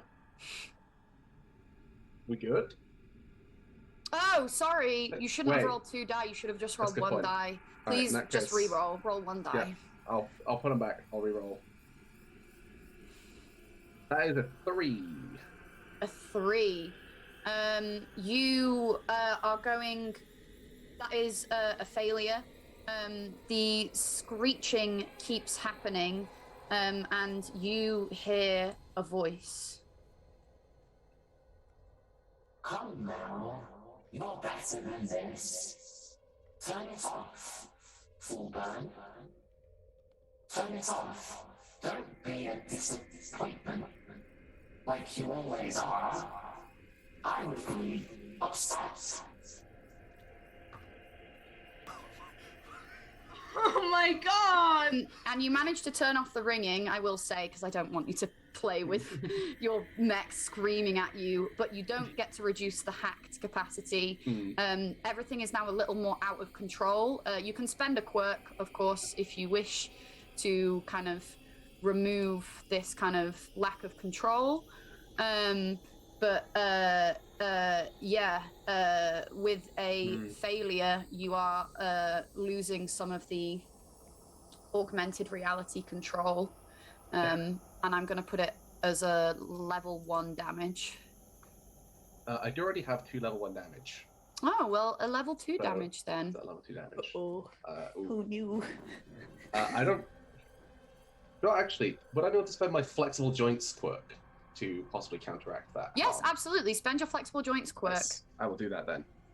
Wonderful. I'm also going to play a bit fast and loose here. I'm going to start giving people stress for these kinds of interactions, so please mark off 1 stress. I think it's stressful. It is pretty stressful. Like, your mech starts screaming at you, and then someone speaks in your mind, like, I'm going to be a little stressed. You're a little bit stressed. Anyone else? So you've all made it to this room with something called Mind Spring in the middle of it.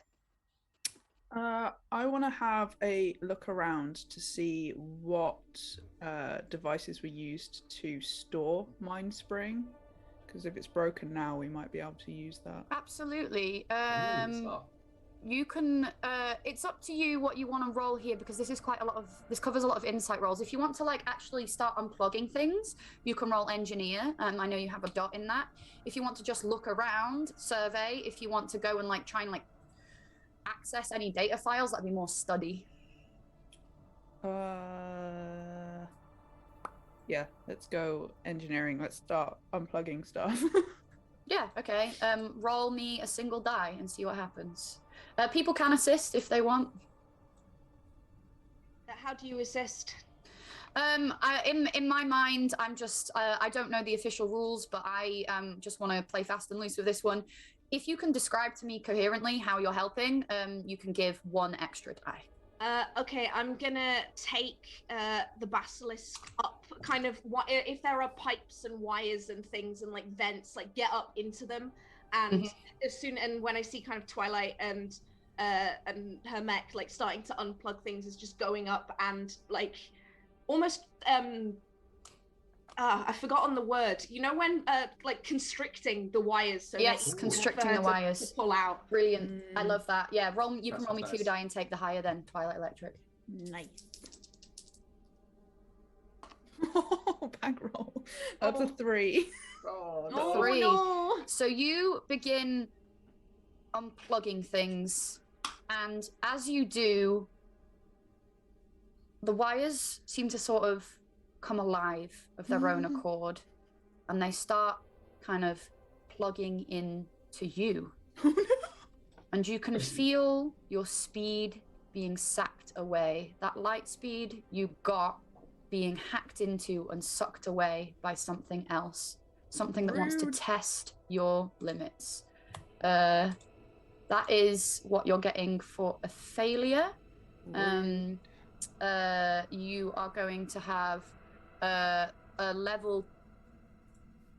I would say that was a pretty tame action, so I'm gonna give you a less effect damage. Basically, everything begins to start moving slower. It's really annoying. It's like feels to you, with the fastest mech on the team, like you're moving through syrup.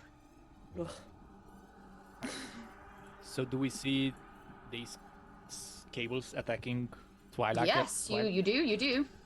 Well, Can I- then Yeah. Sorry, you go ahead, Tail. I think it's time to declare that I have a fine heavy melee weapon on my mech. 'cause Absolutely. Why not? And also I want to use my special ability that's called Robot Fighter, Hell yeah. which means you know the weak points of the inanimate, and you gain increased effect in combat against machines. Absolutely. Fuck yes. Roll battle. Absolutely. So I'm just starting to wreak havoc. Yes, yes, yes. And a 3 and a 6. A 3 and a 6. So 6 is the higher. Yep. So this is a complete success, and you get bonus effects. So you slash through these wires, and I will actually say what happens is Twilight Electric, your hack level is going to go down as one of the increased effects. As Mondo pulls you free and protects you, like Mondo is wanting to do. And the other effect I will offer you is that in doing so, you pull out a data core. You're hacking and slashing, and a data core skids to the ground in front of you. Oh, yes. Nice. Oh, here we go. Sometimes brute forcing it is the way to go, isn't it? Yeah. That's a good one, okay? When you You can realize you're use an engineer. brute force, use brute force. Mm-hmm. Okay. Up in the ducts, what you doing up there? I think once I can see that the wires are like free from Twilight, I'm gonna let them go because I don't want them on me. Mm-hmm. But yeah, I'm gonna keep up in the ducts, and I want to see while I'm up here. This is a slightly esoteric question, and you're welcome to kind of shoot me down for this. Does there look to be any kind of like cables or other forms of power that look to be more active in this particular area, that look like they've got more energy? I will that's say just you can flowing plug through in and them? roll an interface if you want, and see if you can figure out what is pumping the most electricity around this environment, but otherwise there wouldn't be a way to tell. Okay. I don't have any interface, but fuck it, I'm gonna take another collateral because why not? Yeah, do you want to push yourself as well? You can do both and have even more die. Get Yeah, yourself why 2 die not? and take the higher. Why not? Do you want to take 2 stress for this? Yes, I then? can do that. So I'm very- you wriggle away slightly further from Mind Spring than is comfortable, and find a port that you plug your hacking tool into, Mhm. and an electric shock surges through your body. Data dumps into Basilisk, and because you are so well connected to your mech, it's overwhelming. That's what I'm saying the stress is. Yep. The stress is this overwhelming sheer force of electricity and data and information boiling and bubbling through you. Ow. I rolled a Um, 6. Hell yeah. So, Nice. You rolled a 6, which is a full success. You can definitely sense the root. You and Fallburn, if you put your heads together, you think you can get to where Mindwinter is stationed in no time at all. But as you do this, there's a crunch. And the pipes give way underneath you. Oh, and you no! fall into another room. Oh, shit. This room is strange. Lit with downlights. What must have been art used to be on the walls, but it's been splashed over, torn down. This room is damaged. And in the middle, a basilisk, ripped in half, internal cabling and coolant leaking from where its lower elements should be, hung almost crucificial style in the center of the room. And it makes you feel sick to your stomach. And you feel that blur, that hacking again. And your hack level goes up to 2. No! Oh, no! And on that, now that we know we have a direct route to Mindwinter, but we have a separated party and lots of spooky things going on, we're going to take just a really quick break, shorter this time around, only 2 minutes or so, just so everybody can refill their water, have a bio, and think about what they might want to do if they do find this Mindwinter creature. If you could mark off another stress for me as well while we're at this juncture, please, Kai. I'm at 6 stress. How do you de-stress? You'd have to do it in downtime. Amazing. So we will see you all soon. I'm going to let our lovely producer wriggle us out of here, just how Kai wriggled into the pipes of the base. We will see you all soon for the conclusion. Goodbye.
Hello. everybody. The entire base inside the crater shakes and rocks. Soot, dust, drips of coolant fall from the ceiling.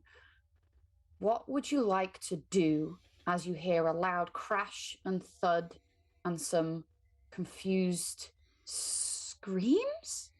Concern noises coming from the room next to you.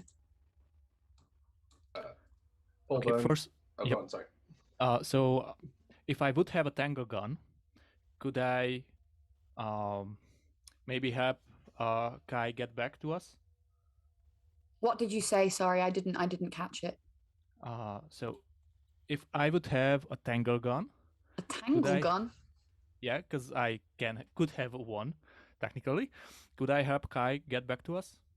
Was it like like a grappling hook or something? Yeah, or... yes, exactly. Oh, Yeah. You can try and shoot that through the vents and grapple it into a basilisk's carapace.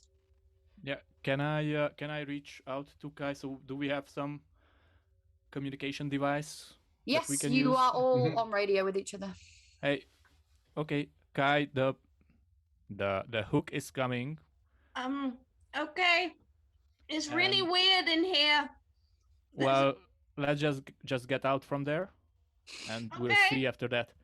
So I marked a tangle gun on my character sheet, and I'm shooting the thing after Kai, and I try to drag the basilisk back. I'm going to say this is a manipulate roll. I'm fine with that. Yeah, manipulate is move things with your vehicle. If I have 2 dots, then I'm rolling with 2 dice, right?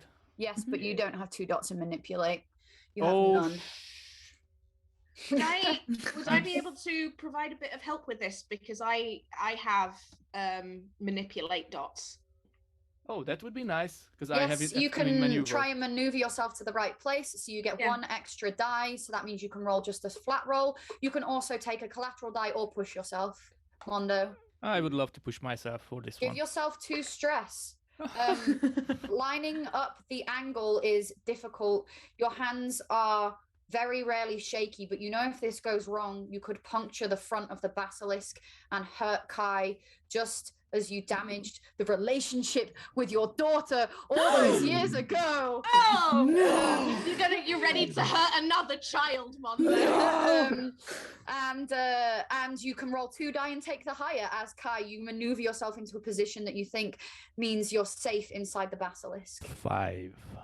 5. That is a mixed success.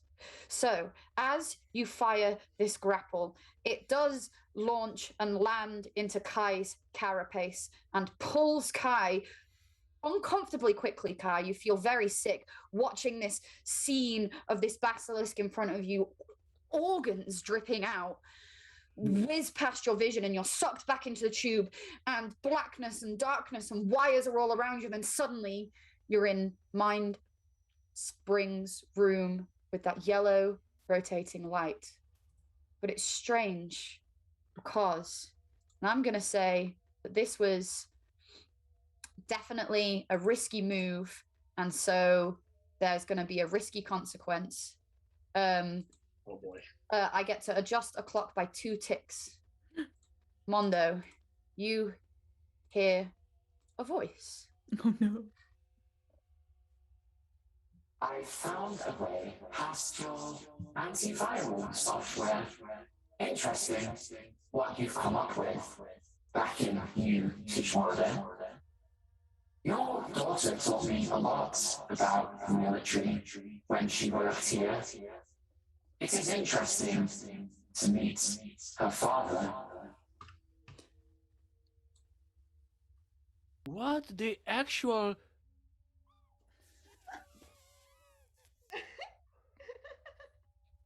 Oh my!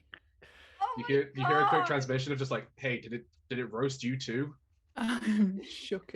Okay, this is just don't believe anything you hear or see, because this can't be right. This can't be happening. This is not the truth. What we are seeing or what we are hearing is not the truth. And you can't shake that voice in the back of your mind, Titan's voice. Oh yeah, they sent all the best up-and-coming new officers out there. Scientists too. Prue? I think I'm gonna berserk. Oh no. Prue, I have a question. Oh yes, please. Just as kind of I get the last look of the other kind of wrecked basilisk mech just as I'm being pulled out of the room. Does that wreckage look recent? Because you said there was like fluid and stuff coming out of it. Because if it was old, then that wouldn't be happening. Does this look like a recent make a quick wreckage? survey as you get dragged out the room. Quick, just a cheeky survey. What's my survey? Nothing. I won't bother doing a thing for this. I'll just take. That's a 2. It's the lowest. It's a 2. You unfortunately are going to take one consequence. Mm-hmm. The consequence is that you aren't sure what the fuck it is, whether it's new, whether it's old. You're young. You have never seen anyone do this amount of harm to a mech before intentionally and glorify it. Mm-hmm. And you take 1 more stress. Oh my god! Guys, I'm like, how many? I'm so close to just having. Rowan is cutting out for me. Hold on. Let me see if I can fix my audio. Oh, I'm sorry.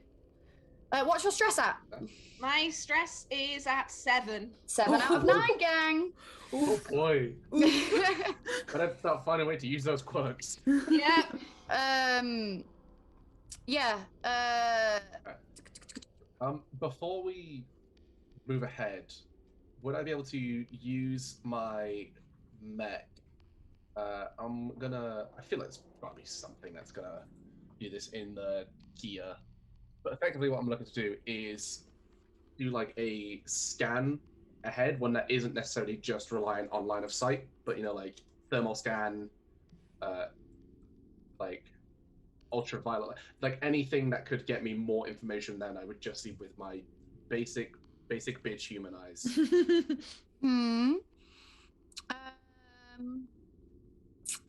I don't know what this counts as. There is a scan roll. There is a scan roll, but Jordan was saying that they wanted more. He wanted more. He wanted to add something to his. I was thinking of like declaring a magnification suite, just as like it's. Yeah. Do it. I can find. So what are you scanning for? Sorry. I was so busy looking at the moves list. Just quickly tell me. Primarily scanning for any threats or danger. Yep, okay. Roll scan. You can add an extra die for having this suite on board. Oh, hell yeah, boy. I'm rolling 3d6 for this one. The highest is a 5. The highest is a 5. Okay.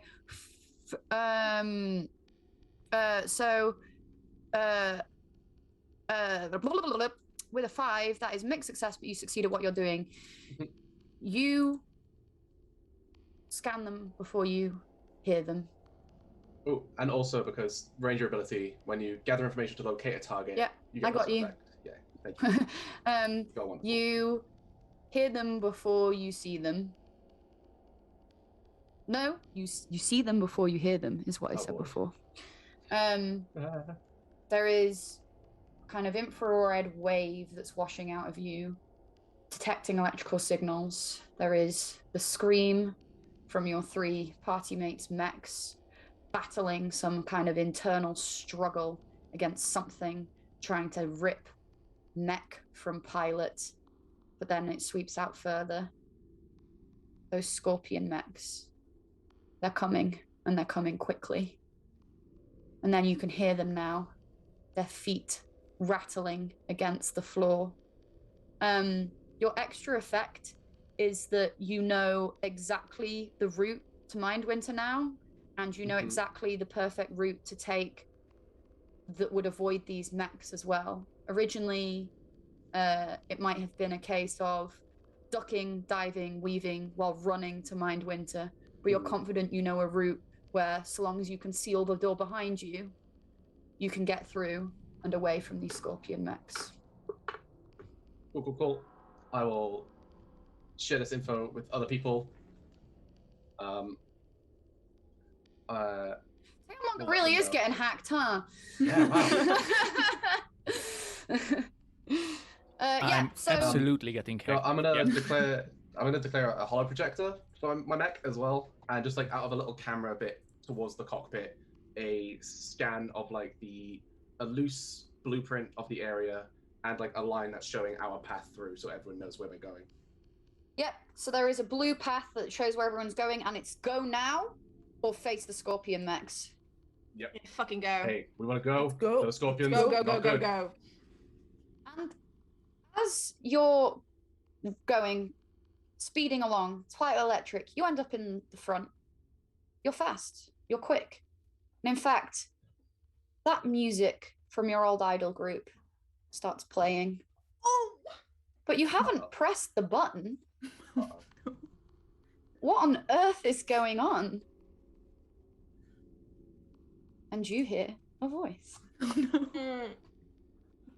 Last one standing. You should be an extremely interesting subject. Twilight. And that's all you hear. And I'm moving your hat clock up by 1. Can I declare that I've got a force field that is experimental? Mm-hmm. And basically sorry. it uses various electromagnetic fields to stop anything being able to penetrate into the vehicle. Yeah, that's super cool. I love it. It can't quite break through in the way it wants to. It's trying to slow you down again, but this electric force field ripples and you feel torn apart from this entity that's trying to get inside. A question for you. Do you think it would be stressful in this situation? Yeah, because the shield is experimental, so I have no idea if it was going to work or not. She just like slams the button and just hopes. You can, if this was a quirk, mark it off. If it wasn't a quirk, take 2 stress. It's one of my special abilities. Oh, it's one of your special abilities. Great. So just mark 1 stress for me then. I think that's the perfect middle ground here. And you are scuttling much further ahead, flying on that red jet beam. And you come to a stop outside a pair of metal reinforced doors. Whatever it is, it's behind here. You know it must be. There's a blue light pulsing from underneath, barely fitting in the corridors. Long Strider and Green Ice Leopard squeeze in behind you, with Basilisk slithering in, looking in quite a sorry state. Okay, Shine and Hurricane, you've got those big old mechs, and now's the time to use them. We need to get in here quickly, so strength? Hurricane, you up for this? Absolutely. Break this shit down. I'm absolutely down to this. That would be great. Thanks. Both of you can use destroy to try and take this down. One of you can offer an assist to the other if you want, rather than both rolling it. Well, I have to do dots in destroy. I'll let you an assist, I think. So your mechs kind of team up. You've done this before, smash through places. There's almost an elegance to this ballet of destruction. And roll me 3d6 and take the highest. 5. A 5. Okay. You blast through these doors. At first, they're bullet holes, and then it rips wider and wider open. The frenzy and anger in your soul, the fear you have for the things it has said to you, drive you, and you all can see through the front of green ice leopard, Mondo's face open in a scream of warrior-like anger as this door melts away. I am going to say, because we arrived here in a rush and we just blasted the door open without second thought, I'm calling this a risky move, so I'm going to give you a risky consequence. Your cannons on your arms get exceedingly hot, burning up, and you blast and you blast and you take 2 harm. A level 2 harm to your level 2 damage, sorry, to your to green ice leopard. So you now will lose a die when trying to fire any kind of guns from green ice leopard because you've overheated your cannons here.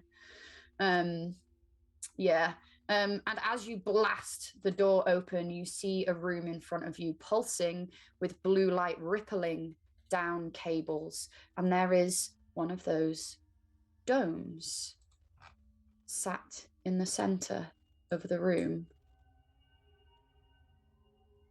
Icy blue light is everywhere, and there are almost ephemeral ghost-like glitches flying through the air as data moves back and forth, around and around and around.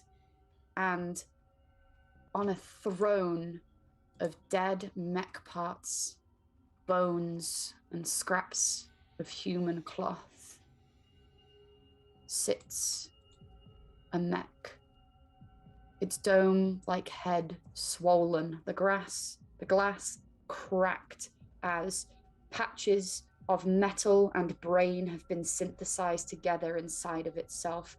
Tiny robots scuttle about the surface, constantly making repairs.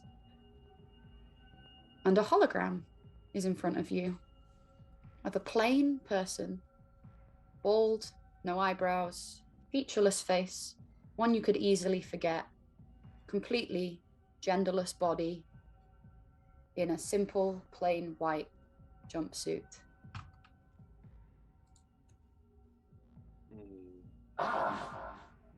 If it isn't my favorite experiments, I'm trying to just test you. You understand that, right?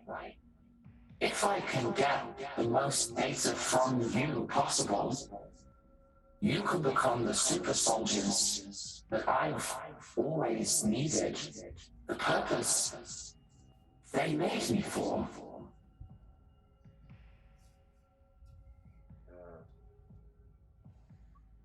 While it is speaking, I would like to attempt something, if that's okay. Go ahead.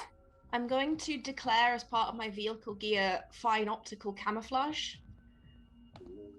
And while it is talking, Basilisk is going to enter the room last, and I'm going to try and, using this fine optical camouflage before I go in, the scales seem to like ripple and shift to match the room and the bright light, and using that I'm going to attempt to slither, like winding myself in with the cables and the dead robot parts to get around and away from the other 3. Roll me. Yes, that's my plan. Roll me a maneuver. I will do that. Oh boy.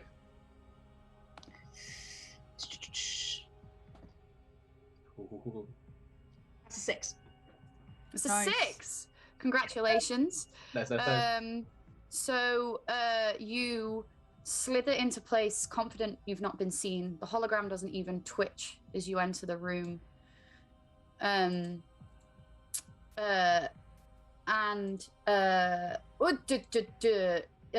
are you hiding?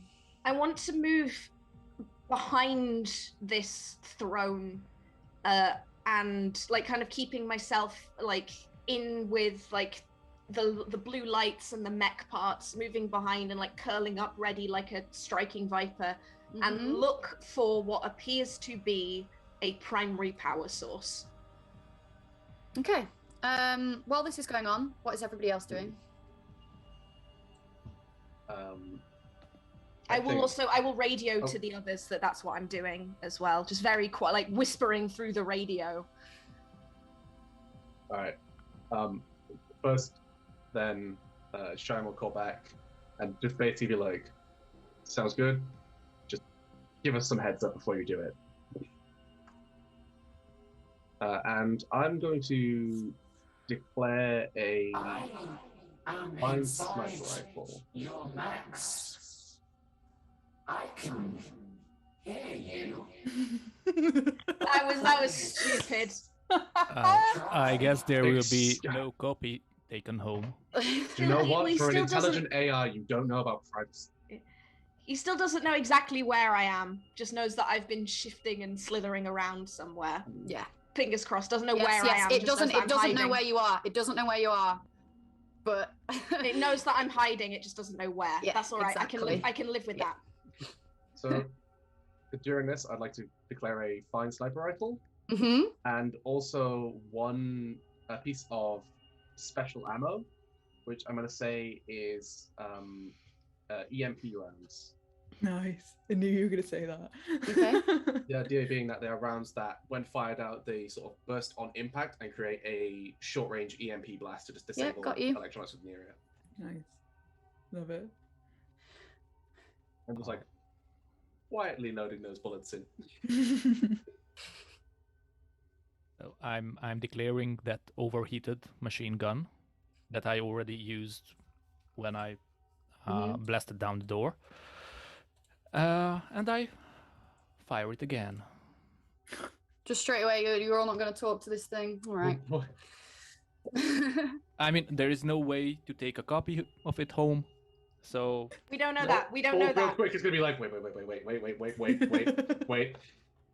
I wanna let Tailmonger yeah. do this. Roll me Let's just still do it. destroy. destroy again. I can do that. I have some experience with It's that. like the- Wait, no, we don't want to. I don't want to do destroy. I'll say battle because Yeah. this isn't Same that shit. intense, but same. Two dice. Same for you. 5 and 5. 5 and 5. So you strike into Mind Winter's hologram form, and it just passes right through, leaving wait, these. wait. Just to clarify, I was thinking of shooting the thing. Yeah, I got you. Don't Oh, worry. that's This is hacking. just That's flavor. hacking me again. The thing is hacking me again. Sorry. Leaving these bullet holes throughout its humanoid body, and then they shatter into the glass carapace, taking out a few of those robots along with it. And Mindwinter takes some damage, but because this was mixed, and I'm going to say that this was. Oh, do we call this desperate? Yes, Mm. yes. Pretty fucking Oh, desperate. yeah. We can do that. I'm okay We with give that. you a desperate consequence. You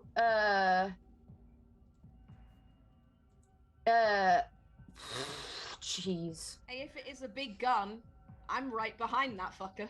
Yeah. Oh boy. You're all right, Rowan.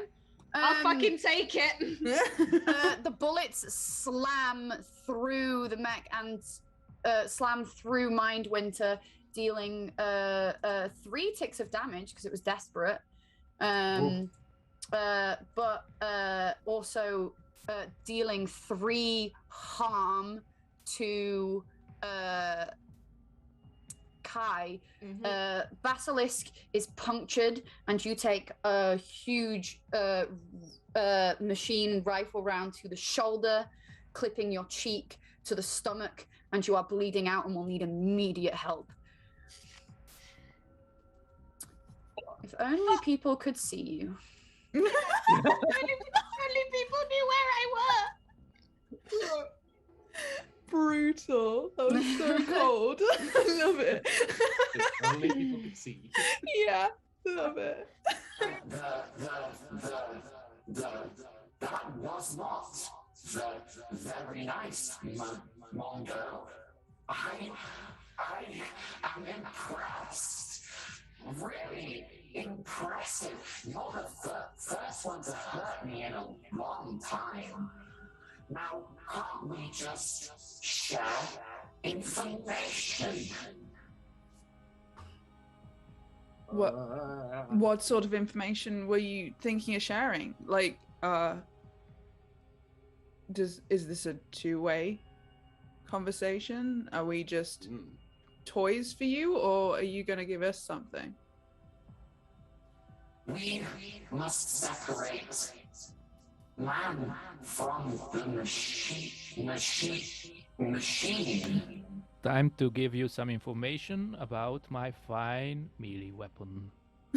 And here comes another attack. I'm going up close. Because I want to separate man from machine.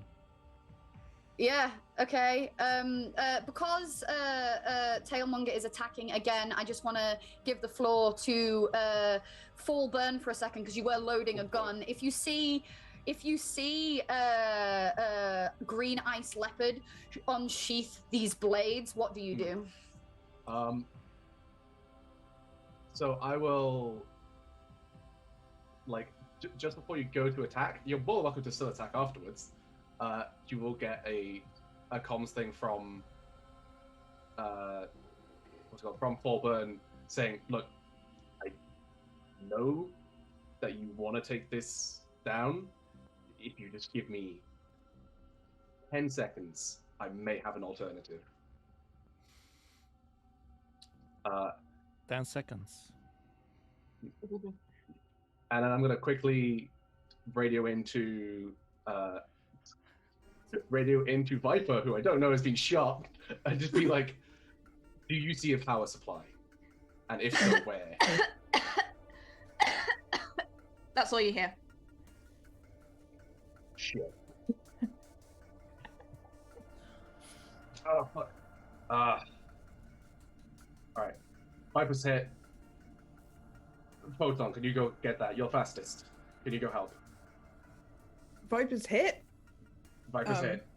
I think And you'd hear through your thing, it's like, wait, just for a minute. I think I can do something. And then come and get me, please. Just give me the signal. Yeah. And 10 seconds. 9, 8, Right. 7, 6, 5, 4, 3, Right. 2. I'm gonna pull out the sniper. Cockpit 1. opens, sniper goes out, and as Tailmonger, as you're getting ready to hit, I'm just gonna be like, now. And I'm gonna fire an EMP round at the front of. Absolutely. Basically trying to, Tailmonger, like, take you down defenses. roll battle for me with Green Ice Leopard and Stab. You roll. Ooh! I've got There your, I've got is your a character 6. sheet. Why not? Yes. Stab, you roll for me. This is a pilot action because it's me using my actual sniper, not the mech. Oh, you're gonna like open your hatch and shoot. Yeah, because I gotta use my EMP rounds. Okay. Like, Good grief. What is this? the only thing I could think of is like. I'm gonna say it's finesse. Finesse? Yeah, I can. Oh I no, can roll with hunt. that. I'll say it's hunt. Or hunt? I definitely roll with that. Oh no, it's finesse. Hunt is more mental acuity. All right, and I am going to. I'm gonna push myself for this one. Yeah, absolutely. So I can use my sharpshooter ability, and basically when I push myself, in addition to the normal benefits, I could do one of the following, and I'm gonna choose to unleash a barrage of rapid fire to suppress the enemy. And so, like, the cockpit opens, the sniper comes out, and it is just that trigger's just constantly going with EMP yeah, rounds. absolutely. Roll me the die for So it. the 2 die. And as this happens, and these bullets, what you get, John? $6, baby. Let's go. As these bullets cascade into Mindwinter's body, you see whatever internal defenses were keeping Mindwinter safe wink out. The room is black, except for now a shining red light coming down from the ceiling. And under this shining red light, you see Green Ice Leopard come in with 2 slashes of the saber just chopping and chopping and chopping Mindwinter, smashing into the glass. That hand axe we saw smashed into Mind's spring earlier coming to mind. Obviously, this experiment was a total failure, and you need to wipe it from the face of Log 5 forever. And as the pair of you unleash your barrage, Mindwinter crumples. Twilight Electric, what are you doing? Well, I will talk to you in a second, my lovely Rowan. Yeah. I just haven't had much from Blue, No, and I want Blue go to get for a it. turn. it's fine. I'm basically waiting for a signal from Viper because they said that they needed a second, so I'm giving them a second. Absolutely, okay. Okay. Viper, go ahead. So as the kind of the hardware of Mindwinter is being like ripped apart by these bullets, and as Viper is like, he's got a hand over his stomach, I want to attempt to call out to Mindwinter through my mech, like just so it can hear me. You have comms. Yeah, and I'm gonna say to Mindwinter, like, you stay where you are. You'll get ripped apart. You'll be wiped off the face of this planet. You want to stay watching these experiments.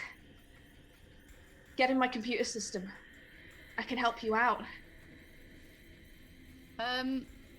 Absolutely brilliant. I love that. Roll, God. sway or consort? I will take a sway because I'm slightly better at a sway. Okay, take a sway. Roll me sway. Persuade Mindwinter into your system. Ah! Got this. I'm gonna say this is desperate and the effect is great. Yep, I'm going to push myself again because I get to do the Devil's Footsteps of like performing a. I have the two options of either performing a feat of athletics that verges on the superhuman, or maneuver to confuse your enemies so they mistakenly attack each other. What I'm trying to do is when it's like mistakenly attack each other, I'm trying to get Mindwinter to do something that's going to be detrimental to itself without it realizing. That's fantastic. I love it. That's fine. That's Okay. nice. So I believe you're rolling 3 die because you've pushed yourself, and yes. you have you have 1 in No, sway I or 2 in sway? only have 1 in sway. Okay, yeah, roll me 2 die and give me the higher. I don't want to look. You got it. I rolled a 1 and a 6. Ooh. So with a 6, that is an absolute full success. You feel you've never felt this before. You've never been in the power of such a strong computer. You feel electrical signal wash over your body. It kind of tickles. It tickles.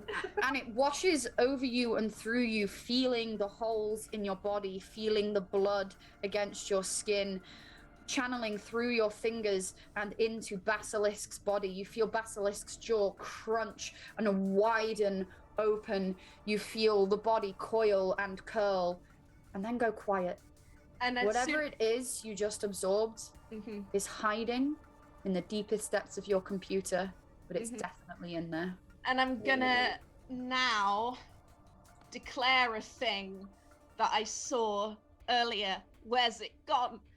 I have as part of my programs in the mech, I have a coding program that I can declare. Absolutely. And I want to, wherever it is in my code, I want to fucking put an electronic cage around it so it cannot move. It is just in that one place, and I want to keep it there. Okay. With my coding programs. So, absolutely, you are able to do that. You may not have paid attention in computer science class, like we said earlier. Yeah, but I do know how to steal shit. But you are amazing at stealing things, and you're amazing at keeping things you care about safe and close to your chest. And you build layers upon layers of code while blood dribbles down your chin and you're coughing and spluttering, and you need to mark off those 2 extra stress for me. Okay, and as soon as I'm marking off that stress, just in that last little bit that I do, I'm gonna send that radio out to to Twilight and just go, "Come and get me now, please. I'm behind the and then pass out. Rowan reached 9 of 9 stress and has to be removed from the scene, and will come back with a scar. Twilight Express. Express. Express! No, that's the whole thing! We're not trains on roller skates! Shit! Twilight Electric. Sorry, how embarrassing. Cat girl on skates. I can do that. Hell yeah. I think as Kai goes down, like he's not able to operate the basilisk systems anymore. So the like hollow camouflage scales would have gone down, and you would have just seen the snake like limp behind the computer throne thing. Cool. Basically, as soon as she sees the ripple of Viper reappearing, but before it drops, she is going for it. Light speed, so she is aiming to go in, get the Viper, and get out and back to base in no time. This is, I think, maneuver for you. I'm going to call it maneuver because you have big claws, so picking up a very small snake in your 2 big claws is fine, but it's getting in there quickly enough. Mm-hmm.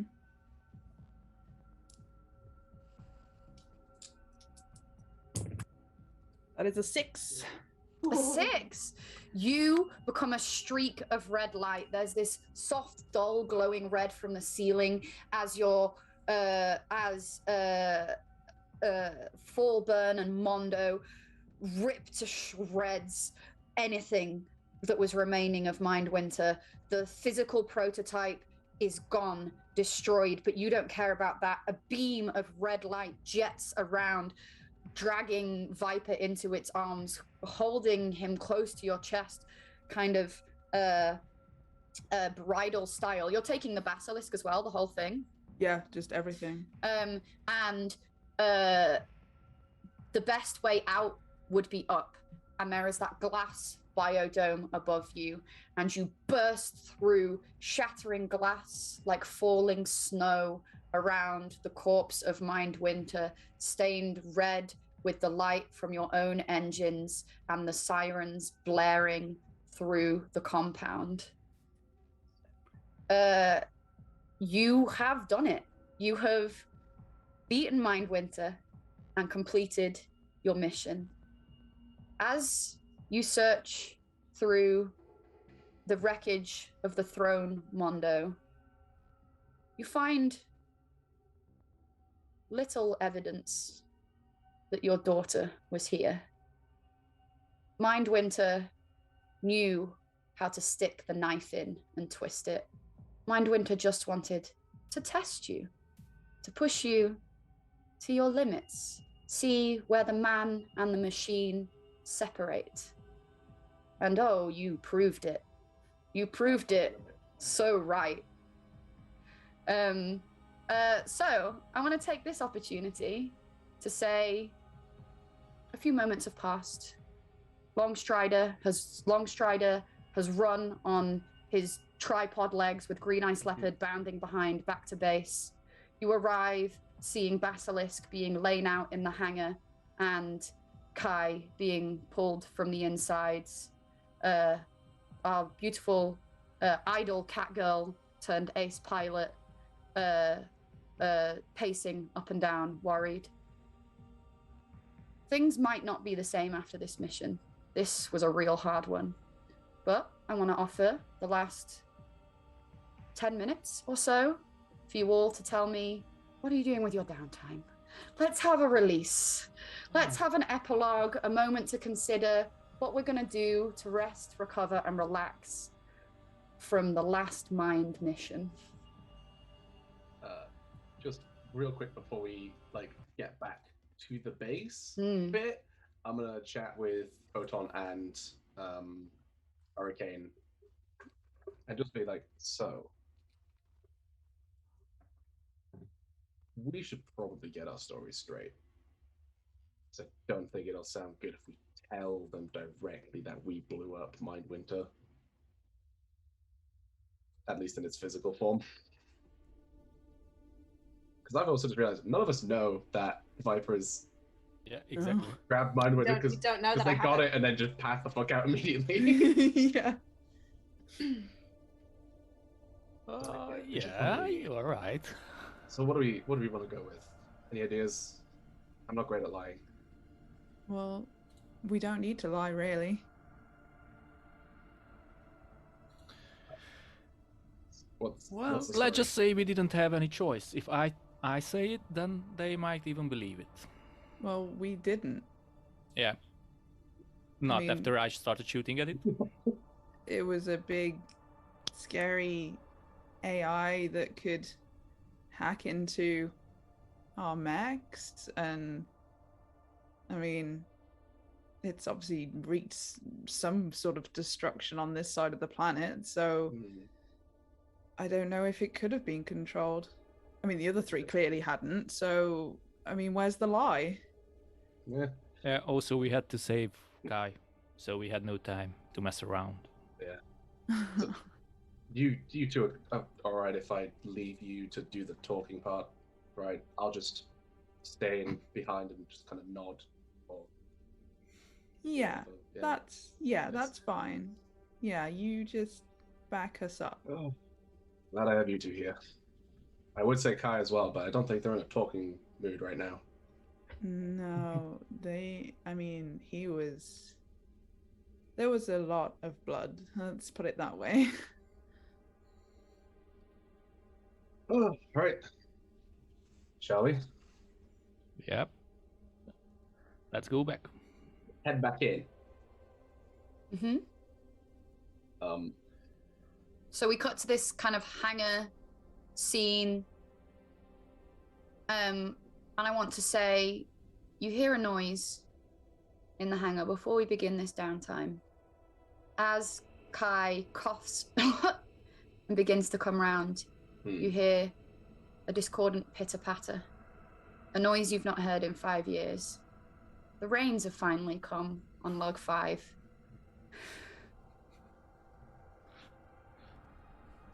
Finally. My as next soon- needed to clean. As soon as Kai comes to, kind of in this hangar, almost like, I guess, like on a stretcher being carried to a medical tent, I think he would have like reached out and like grabbed hold of Fall's wrist and just like looked you in the eye and goes, "There's a copy of Mindwinter in the circuitry of the Basilisk. Get it out. I don't want it in there when I get back in." And then just lets go and gets carried back over to the medical tent. Paul's fucking panicking. Why you tell me this? Why? Because you're my dad now. You're my dad now. I trust you. I think both Photon and her immediately get like emergency meeting right now, right the fuck now. Meet me at the Taliban right now, please. At the Caliban, okay. It's just gonna like also tell this to you, and they are visibly just like puzzled. Wait. Well, it shouldn't be in the base. Get it the fuck out of my mech.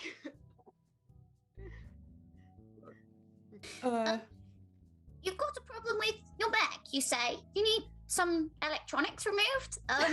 Well, And a small, nerdy young man in a subatomic kitten shirt is like, I suppose I could help. My name's James, by the way. Call sign Vector. That's cool, Jay. That's really cool. Yeah, there's a thing in my mech. I don't want it in there anymore. I'll get right on it. Anything for and was clearly about to say Twilight Electric and stumbles over the word. Anything for the White Knights of New Tijuana. You have the t-shirt. I give him finger guns. Like very weak finger guns. He goes over and plugs a load of wires and cables into the mech, into plug ports on his own head, gets out this heads-up display in front of his eyes, and he's just in there. Boom. Don't need to worry about it, gang. James Vector has it covered. Oh yeah. I mean, Coleman does whisper to the other two, like, if all goes wrong, Hurricane, just blow it the fuck up. We'll say it happened on the mission. I mean, I'm a You can little count bit on me. worried. I'm a little bit worried for Vector. He just plugged his own brain into that Yeah. thing. We can find out what happens to James Vector in another adventure, because I would love to just move us on to downtime. We don't, this is a one shot. We don't need to tie a pretty little bow around every minutia detail. So I would love if you could look at the downtime actions tab on your sheets. Just pick something you would like to work on in downtime. A really neat one is cut loose, because it heals stress and it means you can up your connections with other people. It just basically is you and someone go like partying, to the movies, for a coffee, have a sleepover. But I'm just going to go round in order and say, after the mission that was the last mind, after everything you went through, the things you saw, the strange tortures this horrible AI tried to put you through, what are you doing to relax, recuperate, and unwind? And I will start with Twilight Electric, because I've never started with Twilight Electric before.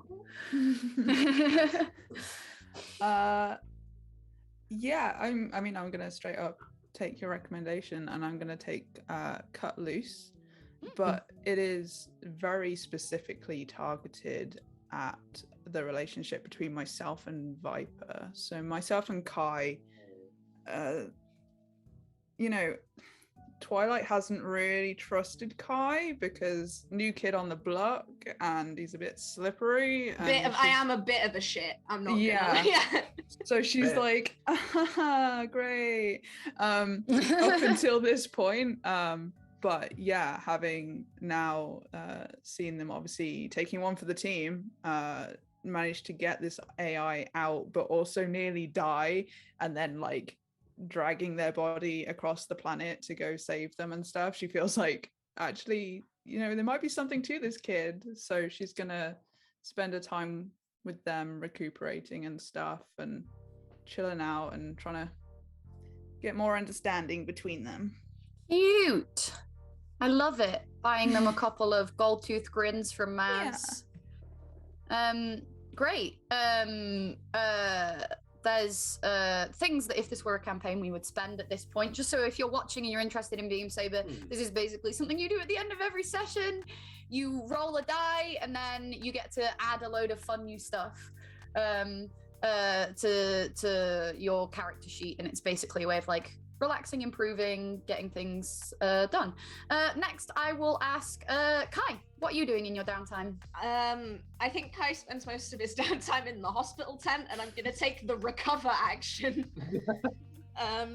As I've been shot by military the grade. recover action is an excellent choice. Military grade rounds, and yeah, like hanging out with Twilight a bit more is really nice. And I'm also definitely sending a missive to Titan to tell him that if everything I've done on this particular mission doesn't get me out of my formal hearing against Mrs. whatever her face is for bumping into her in the street, I'm suing the entire military. Speak to Lady Mimsy de Proopypants and see what I can do. Thank you. Tell her I'm bleeding. Tell her I'm close to death. Tell her I have 3 days to live. I don't have 3 days to live. Tell her I don't know. I don't want to go to court. But in the back of your mind, maybe you do only have 3 days to live. You take the Scar Paranoid. Oh no! Damn it! Can't even look at a computer without your tummy doing backflips. No. But yeah, you do get out of the hearing, absolutely. Yay! Full burn. Full burn. I was thinking of possibly going to talk to that person to see if they could like ease off on Viper, but that seems to be have been resolved. So it's like, cool, good. I'm not great at talking to people anyway. I'm gonna cut loose with Hurricane. Hell yeah. Head out, have drinks, chill, just be like. You could go hunting together. Oh fuck! Labs hunting party. Hunting together. Like after seeing how you took down mine, which was like, look, you are gonna be great at this. Okay. The only issue is I'm not sure you'll get any trophies. because That's fine. I'm not sure there will be any remains of the prey. Look, for now, this is just about the experience. Trophies, they're a bonus. Well, let's give it a try. Right, There's that definitely sounds one good. point where Thorburn is like, "Hey, if I let you try my sniper, can I try your gun?" You want to like swap? Just like. I will say 20 eviscerated luggets later. You feel a much stronger connection with one Forgot another. about the luggage. Oh, look it. And finally, Mondo Malice. What is it that you're up to in your downtime? Well, the first thing I will do is I get an Atomic Kitten song from somewhere or an album or something, and I start listening to it. Even and if then... this is the high-tech future, I see you with a Walkman and a CD, and you're like clicking it in. Yeah, that's absolutely fine. Yeah, and I'm sitting in the bar in the Caliban, and I'm writing that letter, and I'm sending it this time. And yeah, I guess after that I will just ask all of my squad mates to join me for a beer, because this is a one shot and I don't feel like respecting the rules. Hell yeah. And they So, deserve to. yeah, absolutely. In the rain, hood pulled tight, you slip a letter into a mailbox and trudge your way back, a smile on your face for the first time in months, to the Caliban, where your teammates are all waiting with grins on their faces, Kai a slightly nervous look in his eyes, drinking golden grins on the house, of course, because Maz heard about your prowess and, well, she's got a soft spot for you. And we smash cut to an after credits scene. A pair of lilac eyes, wires plugged into his head. No. James, you'd like to help me, wouldn't you? And that is where we leave the last mind. James! Oh my god. Poor Vector. What have we done? So we've got 3 minutes left. I think that's just enough time to do sign-offs. So I'm going to quickly do a session wrap, and then we'll go to each person and just give like name, social. That's it. We not got much time. So thank you, everybody. That was Beam Saber, and it was a module adapted from The Last Mind, written by Wheelie, that you can get. And if you buy it from Lee's donating all the proceeds to Roll for Good. So you basically get bonus content and you get to donate to Roll for Good. I saw that Austin Ramsay, the creator of Beam Saber, donated during this stream. Yeah. Really cool. That's I was like, nice. you do a bad job of running your game. I've never run it before. Thank you. And thank you to everyone who donated. I believe we've hit more milestones. I love Roll for Good. I have done every job except graphics and Twitch modding this Roll for Good, and it's so nice when it all comes together and comes to fruition. I'm so happy. And my personal sign off, not Roll for Goods, I'm Prue. You can find me online at Proopypants. It should be on the overlay. Rowan.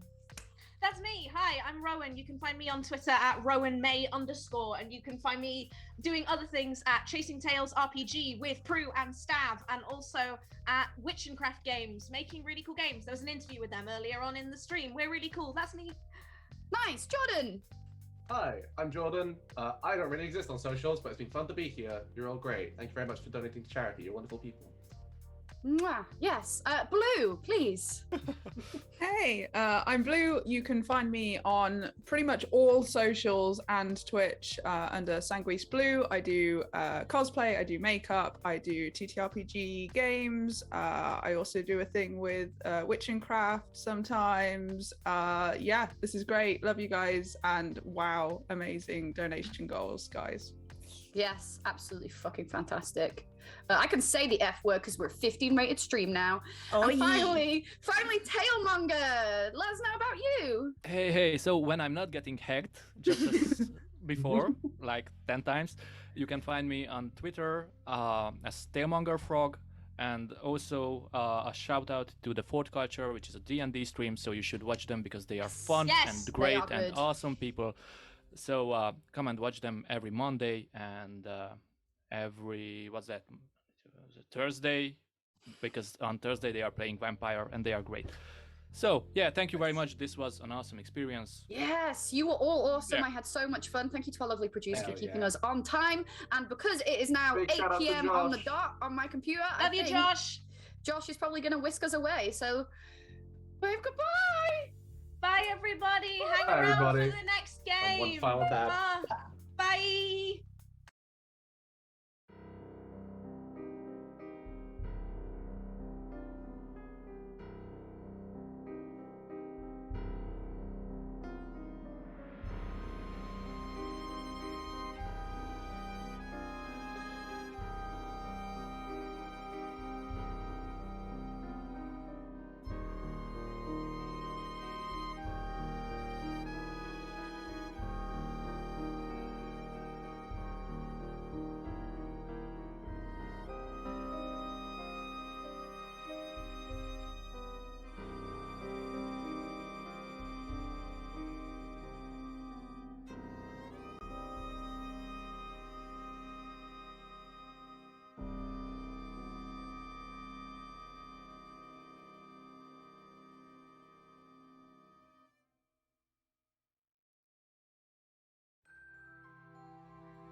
I'm not gonna lie, I loved that, but I will never be playing a scary game with Prue it's the GM, because holy hell.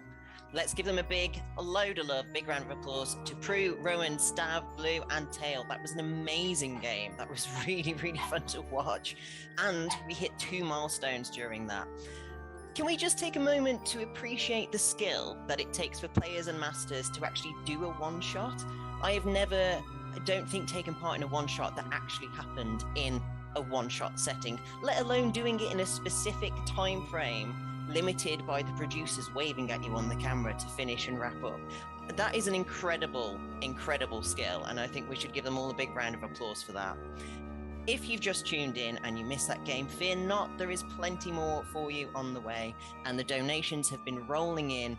You have raised already £1,500. That is incredible. That is an amazing amount, and we are so, so close to our goal. And more importantly, you've gone and smashed 2 giveaway targets. So if you want to go ahead and hit !giveaway into the chat, let's get our first one going. This is for helping us smash to the point of £1,250. We've got a copy of Blades in the Dark ready to give away. Just get that giveaway into the chat and you'll be entered into that role.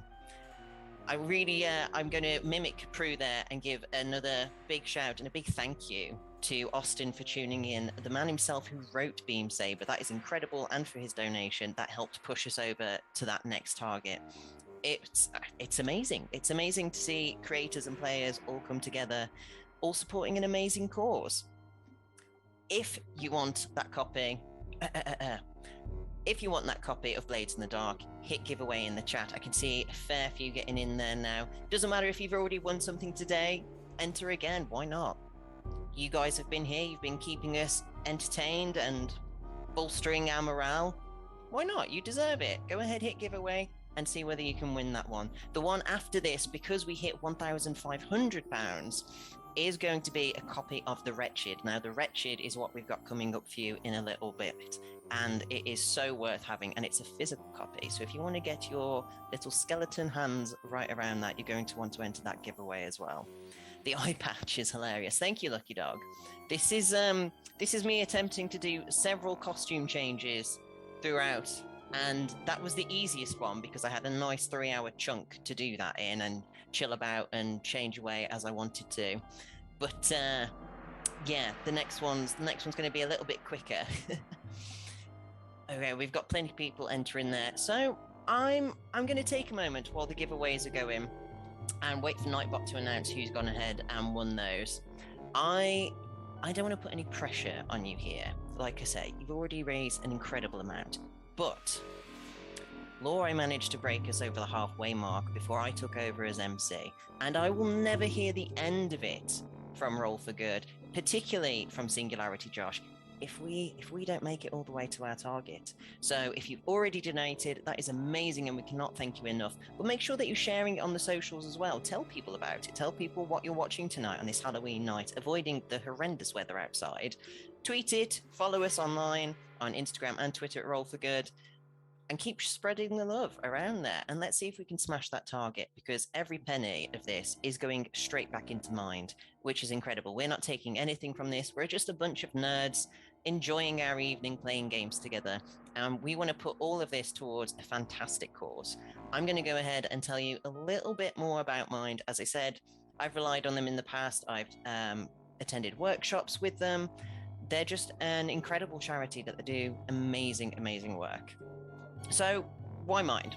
Well, as you know, the past few years have been difficult for everyone, but for a lot of people, the pandemic has been the straw amongst many straws upon the camel's back. There's a lot of people, myself included, a lot of the people behind Roll for Good included, who have different mental health needs and conditions that all require a little extra support and a little extra love sometimes. And Mind are the people that are able to help supply that. They're the ones that are looking out for us. They hold seminars and courses to help people better understand what you're going through, but they provide counseling, therapy, different sort of practical ways that you can learn to take better care of yourself and to remember to be, soft with yourself, not harsh. There's no need to be harsh on yourself. There's enough of that out in the world. Be kind to yourself and to one another.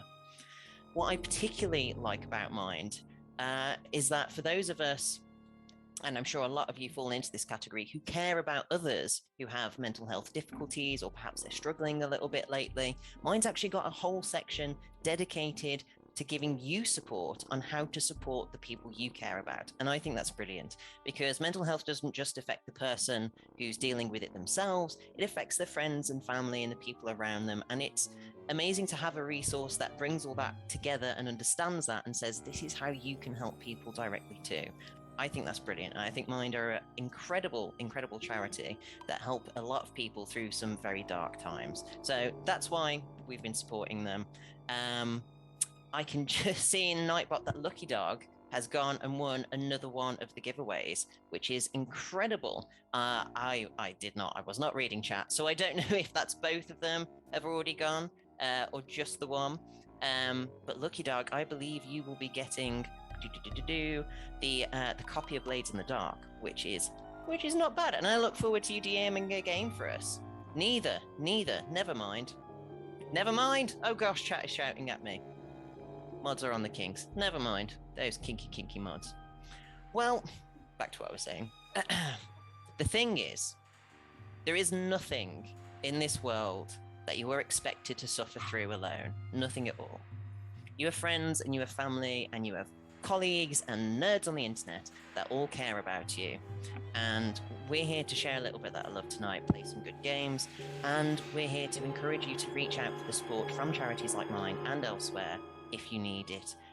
It doesn't hurt. It doesn't hurt at all to put your hand up and say, yeah, I could do with a little extra help. There's no shame in that. I think the past couple of years have broken down loads of the stigma surrounding that. And it's really important. It's really important that we're looking after ourselves. Giveaway is up again. Type in your giveaway into the chat for your chance to win. It's Beam Saber all over. Yeah. if you want to win some of the amazing prizes that you guys are reaching, because you're the ones donating it, you're helping us reach those donation goals. Every time we do, you get to get a cheeky little reward for it. Fair is fair. I think that's brilliant. So I can see plenty of people. Vinny the Whale's entering there. Proopypants is in it. Lucky Dog is going to refrain from entering this one, having potentially crashed the entire system. So we appreciate that, Lucky Dog. Tempest is into it as well. This is the one you want to be in. Like I say, we're going to be winning. My dog is going mad at everyone who is knocking the door for Halloween sweets, despite me putting them in a bucket and tying it to my door handle. So I do apologize for the barking. But hey, as several of you will know, she's a good pig. She's a good pig. She tries. Lucky Dog broke it. You did. Josh saying hi to Piggins. Piggins is incredible. Anyway, there's 3 things that I want you to do tonight, if you haven't already. Okay? Let's say 4 things. One of them is enter the giveaway. That one's a given. The second one, if you haven't already, please do consider donating if you are able to. Every penny a day, like I said, every penny today, like I say, is going directly back to Mind, and we really appreciate it. And if you have donated, move on to step 2 and spread the word. Follow us on the Twitter and Instagram. Spread the word about why you're with us tonight, what we're doing, and all the fun that we're having. I'm having fun. Are you guys having fun? I'd say so. Chat's been hilarious all day. Thirdly, and most importantly, I want you to take care of yourself. I want you to have a stretch if you've been knuckled down at the computer watching the stream so far today. I want you to give your shoulders a big shake out, a big stretch. Get a nice glass of water and down that you stick the kettle on, have a cup of tea, and put your feet up a little bit. Give yourself a nice little hug, or give a hug to your creatures that are around you. It's important to take care of ourselves, okay? Good. Really glad. I want to see if anyone's won yet. Not yet. Not yet. The dad jokes brought the tone down a bit. Look. If you don't like the dad jokes that are happening every time there's a donation, as promised, there is a way that you can loophole through that, okay? The bigger the donations that you make, the less donations you have to make, and thus the less dad jokes. If someone goes ahead and donates £1,000, that's one more dad joke and you're done. There you go. All finished. If you are enjoying them, keep donating just little bits at a time, and I will keep flicking through this terrible book of dad jokes and try and find something with you. Singularity Josh pushing that through right there. Someone please donate a whole £1,000, because then we don't have to listen to him anymore. But, for the time being, you do. For the next session, we have something very special up our sleeve. I believe Singularity Josh actually wrote the script for this one, and it's going to be a quick playthrough of The Wretched. This is going to be spooky. This is something very special. So it's audio described. This is going to be where I want you to dim the lights. I want your headphones on. I want the audio nice and loud. I want your cup of tea next to you and your blankets wrapped around you. He wrote the transcript because there's no subtitles. Thank you, Josh. That is very, very good of you. It's going to be really creepy. So I want you to tune into that one. And then after that, I'll be back very briefly to say hello, to let you know where we are with the donations, and of course with Team Chaos versus Team Order. Team Chaos, I have to say, we're still in the lead, but we're only in the lead almost to the penny by about £200. Team Order really, really pulled it back through that last game. Really started putting in the donations there. So the gap is closing, but Team Chaos might be taking this one for the win. Okay? I want you guys to keep coming through. As Prue has just mentioned in the chat, the last game of the day is going to be a good old session of D&D, and there's something extra special for you there, because you, the players, the audience, the donators are going to get involved in this. For every £5 that is donated during the last D&D session, the players will get to add a point to one of their pools, increasing their skills and their abilities. So you are going to be helping them. You're going to be looking after them live as they play, just by donating towards the good cause. I do apologise. It is going to be quite a cheeky way of trying to make sure that the players survive and get through it all. but also a fantastic way to get involved yourself. I mean, how often do you get to be an audience playing alongside the D&D characters? I'm really looking forward to that one. 30 seconds left to enter the giveaway, so if you haven't already, it's !giveaway in the chat to be able to win a copy of The Wretched. I believe it's The Wretched, this one. No? Yes? No? Maybe. It's not. It's not. Not just yet, but it will be. Blades in the Dark is the one that is being picked up at the moment, and I'm staring at the chat and waiting to see who's going to be taking that one home with them. And again, that is because we smashed the halfway goal. So we are over halfway there, nearly at our full £2,500. You guys have been absolutely amazing today. £1,000 donation per Tarisk. We will get there. We will get there. Someone will turn up. Maybe, I don't know, maybe we'll have someone from Firebit. Pig wants to say hi, okay? And I've got 5 minutes to go. So Pig's gonna come say hi. She wants to show you her snake. Come here.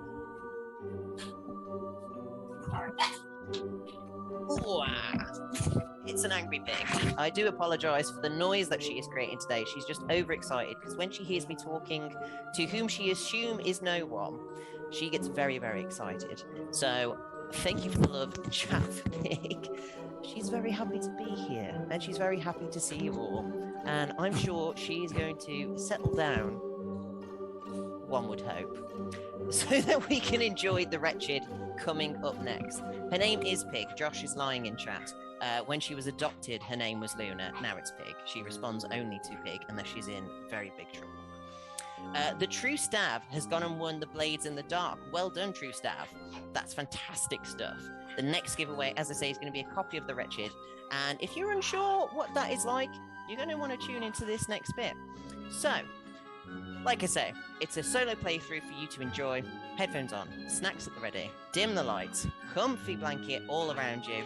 Let's get comfy in chat and settle in for something particularly spooky for this one. It's going to be sick.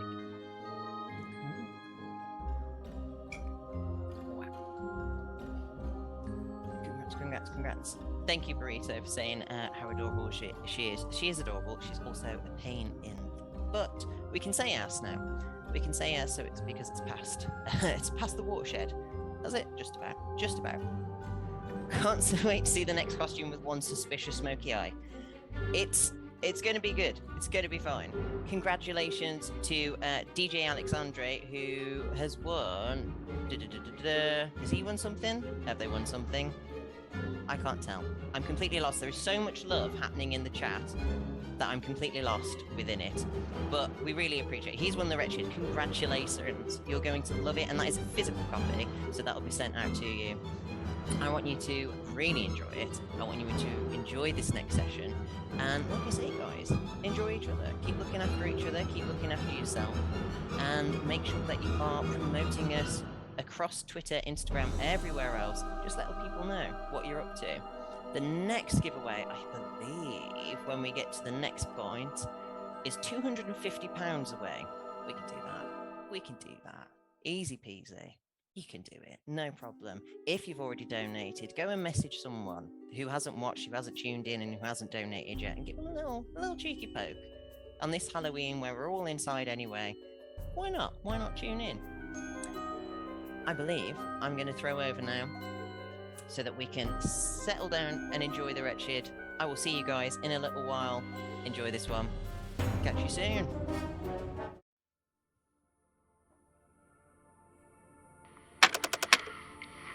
Day 1. Salvage ship The Wretched.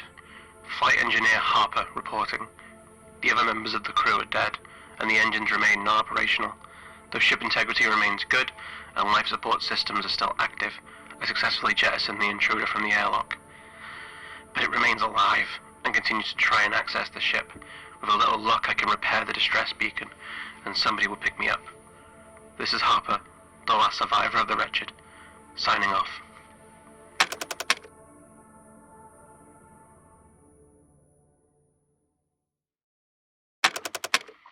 Day 2. Salvage ship The Wretched. Flight engineer Harper reporting. Ever since the creature latched on to the outside of the ship, the alarms have been non-stop. It's preventing me from sleeping, resting. I can't get on with minimal repairs that I can do, and repairs to the beacon without the sound and the reminder of what's getting in. I've had to turn the alarms off just to give myself a little bit of a rest. I really hope that doesn't come back to bite me.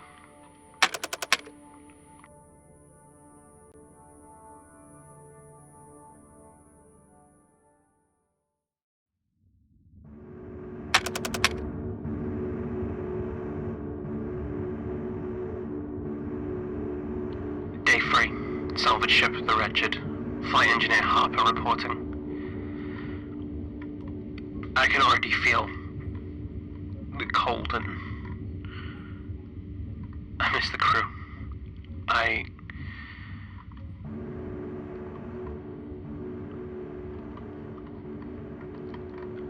don't know why I'm the last one here.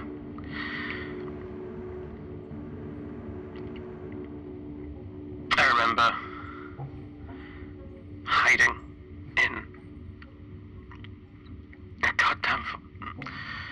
in a supply closet, like a goddamn cliche. Well, that thing just went through them all. I could hear it, I could see flashes.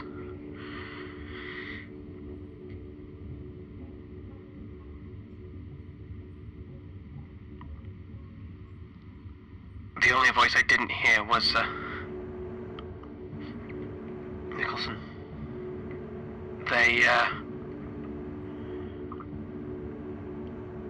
We had a thing going, and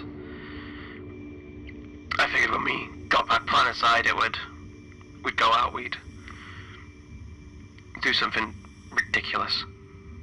Go to some kind of arcade, or walk on the beach like teenagers.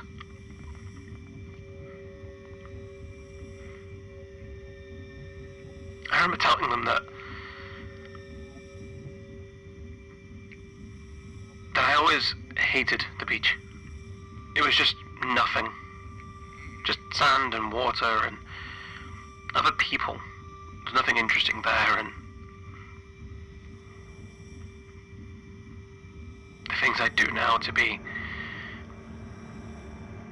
even close to sand and water and other people, it's ridiculous.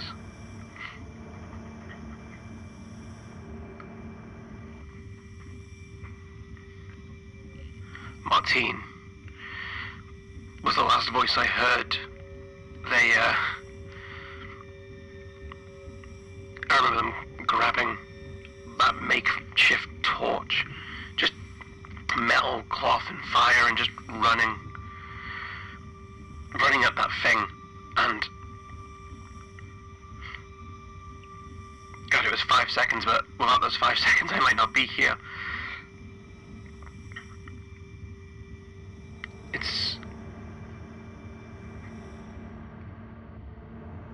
I miss them all.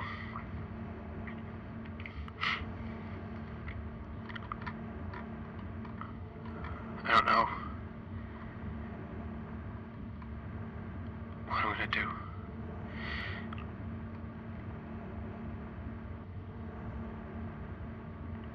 I don't know if I'm gonna talk to anyone again.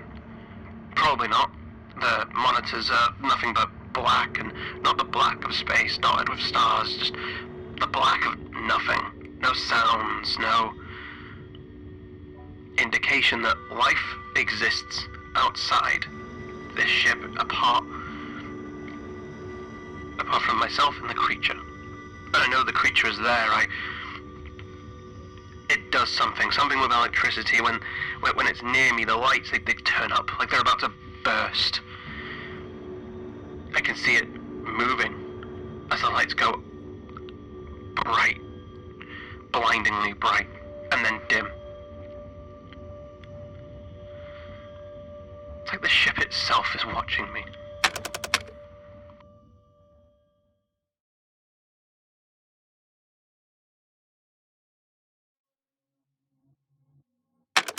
4, salvage ship the Wretched. Flight Engineer Harper reporting. It's been a quiet day.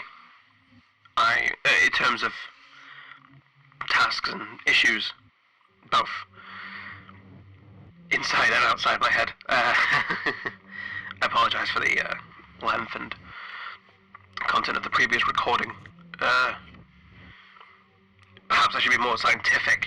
The creature that currently vexes me from the outside, it moves across the ship erratically.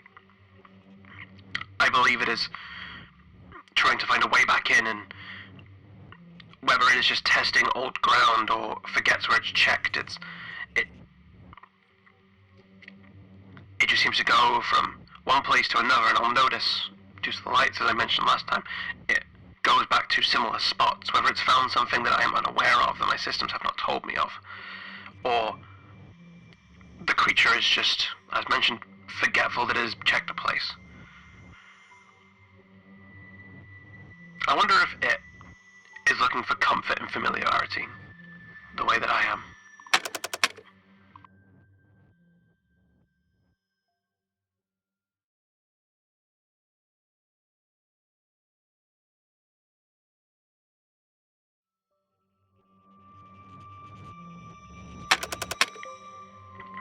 Day 6, salvage ship the Wretched.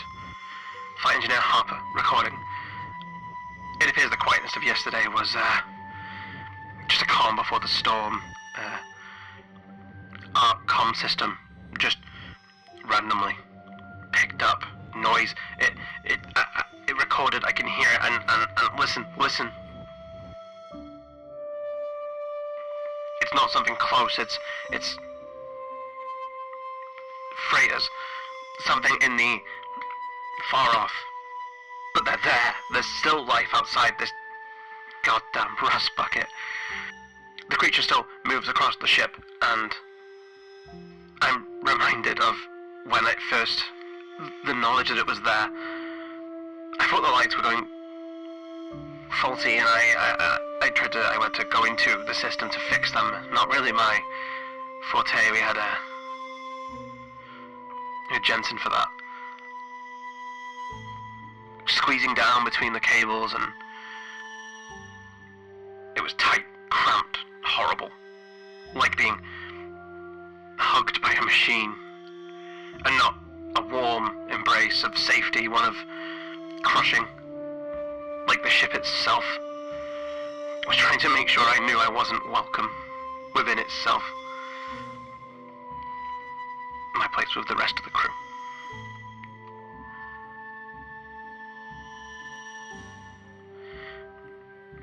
The water purification has started acting up. It's still drinkable, but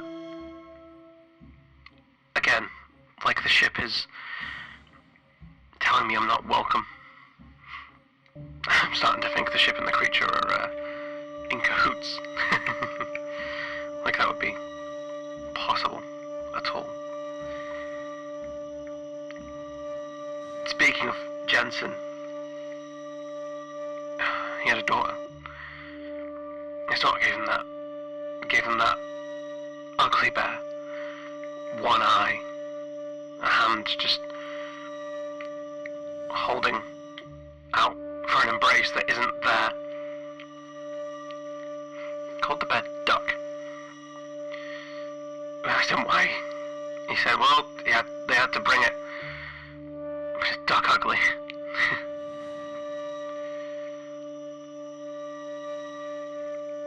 Anyway.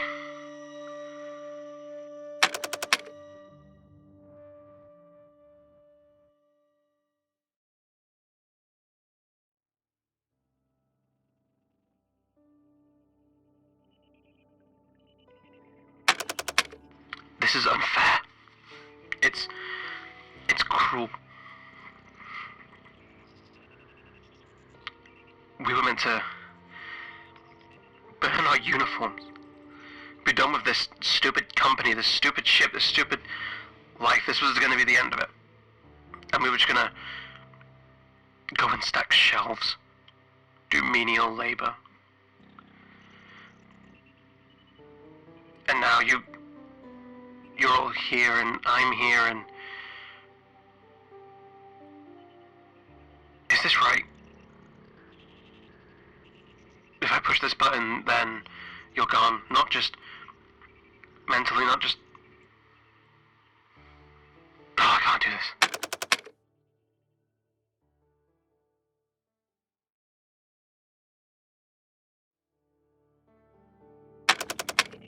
Day 8. Salvage ship the Wretched. Flight Engineer Harper reporting. I may have monumentally messed up. I have some engineering experience, obviously I'm a flight engineer. I tried to take the engine apart to fix it, but the hum is different. It feels different. I think I may have just caused permanent damage.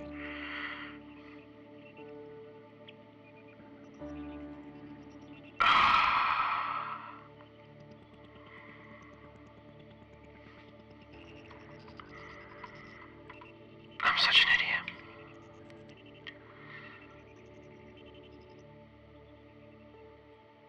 I think this thing is getting to me. I was going through... I was moving bodies out of the cafeteria. I figured if this was going to be a place that I could hold up against the creature, something I could hide myself in, or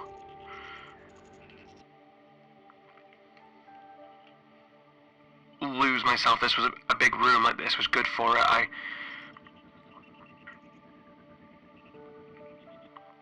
Having to move all those bodies was a lot. I don't know if it's tired or the physical strain, but it was like 6 people. A last meal of something that tastes like curry is in the other room shouting its flavor at you.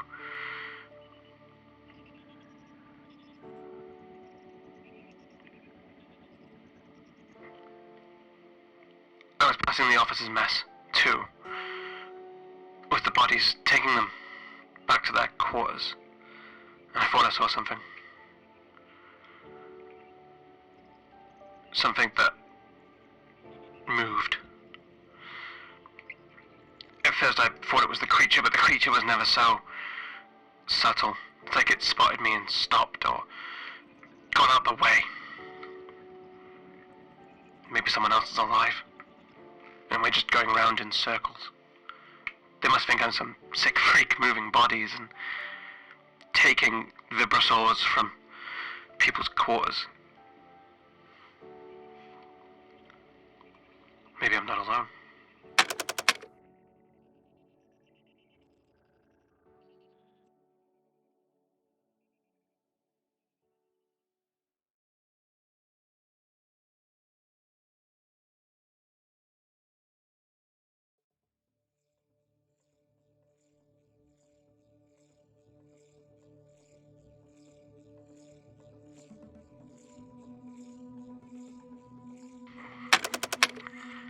Day 10.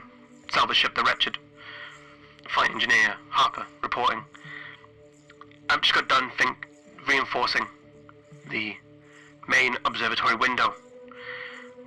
After I jettisoned the creature, originally it tried to break through the reinforced glass. The only glass on the ship, I guess it thought it was a weak point.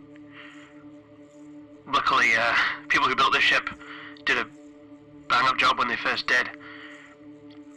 I'm sure they'd be quite proud of how well this ship has held up everything going on.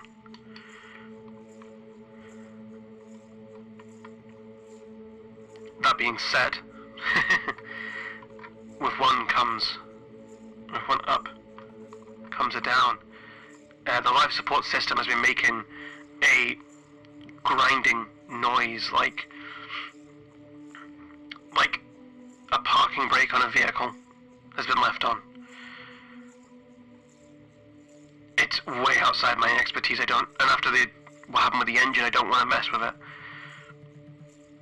We have vacuum suits set up. I'm hoping that one of them has enough air and life support in it to sustain me for a little bit if the system does fail, but other than that, I really don't know what I'll do. It's not like I can open the suit to eat and drink and, well, anything else. I keep thinking about how the creature can survive out there, and when we first found the creature, or when it found us, Jensen, they attacked it with a nail gun and it bled out a black ichor. It clung to the walls, it almost moved. I don't know what, I'm no biologist, I don't know how it just doesn't have the regular, it's not like the blood of any creature I've seen, it's almost like oil, clinging, and it still clings, it hasn't dripped, it's terrifying.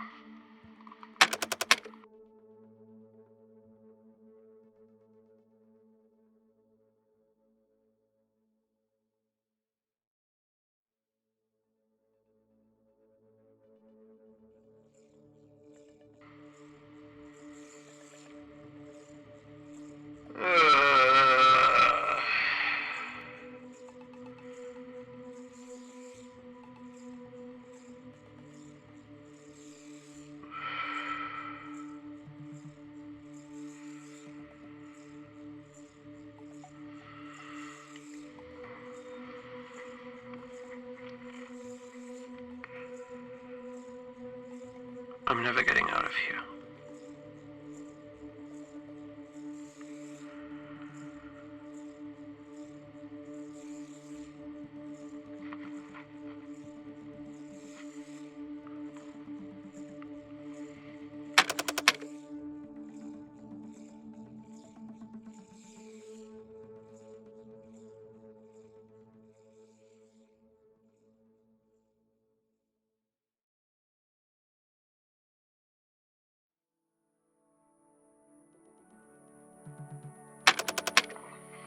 Day 12.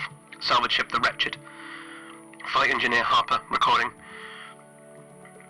I was doing a sweep today and found out that the automatic fire suppression had put out a fire in one of the bathrooms. I hadn't revealed this, but I found a pack of cigarettes in Hughes's old room, and I'd quit years ago, but I decided to, if it was ever a time to have one again. And I must have left it lit and something sparked, something triggered a fire in a bathroom. Who'd have guessed? I feel like having that seen to me first thing in the morning has... The ship is still fighting to keep itself alive, so why shouldn't I?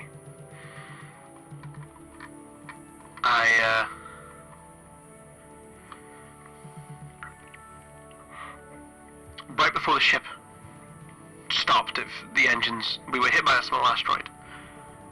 I guess part of the fire being that oxygen has been leaking from the hull, so I spent some time fixing it this morning, you know. No sense, even if I don't plan on sparking again, no sense leaving it to risk, right? So, yeah, maybe that'll fix the issue with life support. Maybe it was something that simple, something that I was just putting off. Beyond that, small bits of damage to the structure of the ship from us all fighting off the creature. So I went down, I found them all, I did what fixes I could, repairing beams and fixing wiring. It's like the ship looks brand new in places. While I was doing that, I found places to hide. I made a physical list.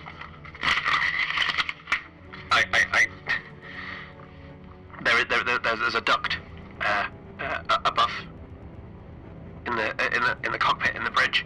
There's a small duct that can barely be seen in the mess hall. Again, one of the roof panels is dislodged, and I've arranged the chairs so it's quick to get up there. In Pickle's room, there's under the bed. They have like this massive trunk. It hides half of it, but it's easier to move than it looks, and easier to place back in place. There's more. I have an entire. I have a to-do list of more things I have to do over the next few days. I have all these hiding places. I'm gonna survive this.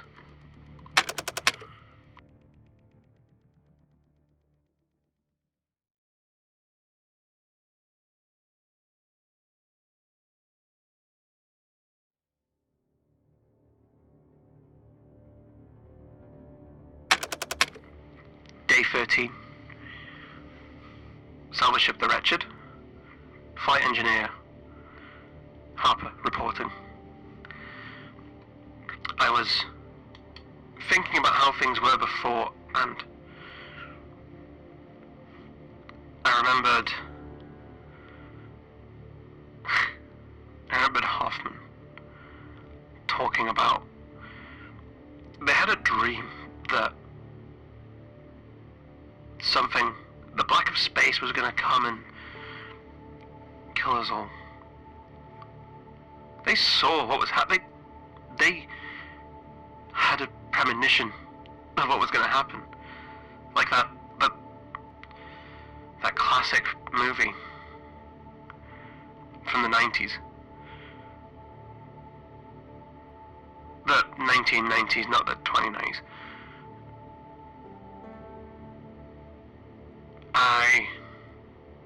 We laughed.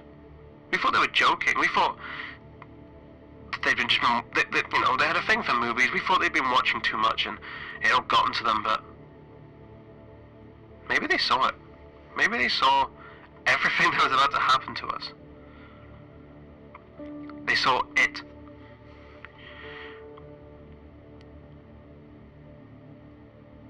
It, which is the black of night, but I know where it is because it makes my ship shine bright. The lights here are dim, so I know it's not here, but I can see lights moving down the hall. It's close. It's strange, really. Such a creature of dark and death comes with light.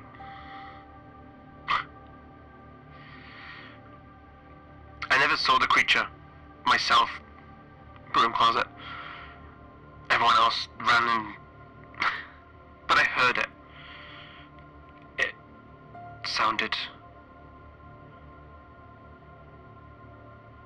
like nails on a chalkboard. Screeching constantly. The only time it wasn't screeching was when it was doing what it does.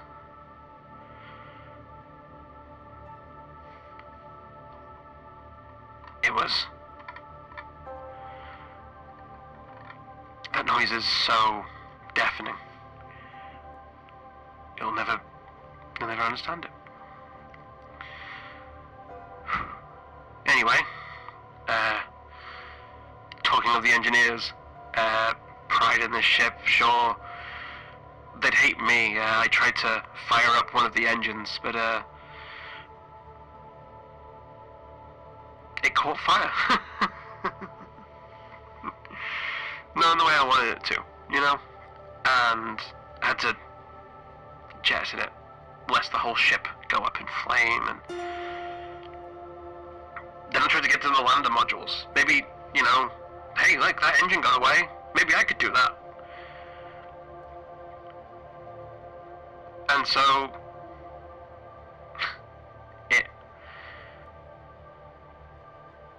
asteroid had struck it. The lander was unusable.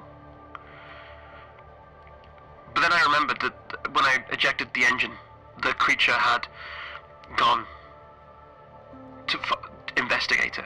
Maybe it could sense that I wasn't on there, but I saw it move. The lights flickered in that way. I thought maybe it would think I'm escaping on the lander, so I pulled that out. It's here. I can't see any...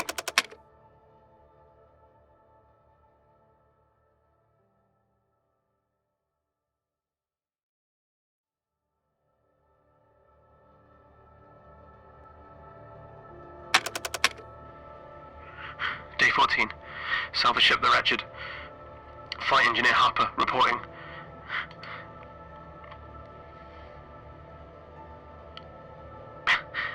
Sorry. The gravity drive failed. I had to fix it with no... It took almost all day fixing it. It's back up now and God, thank God it is.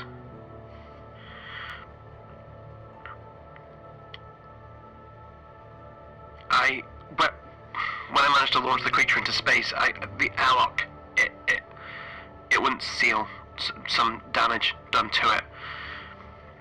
And every now and again the creature finds its way back in and I see it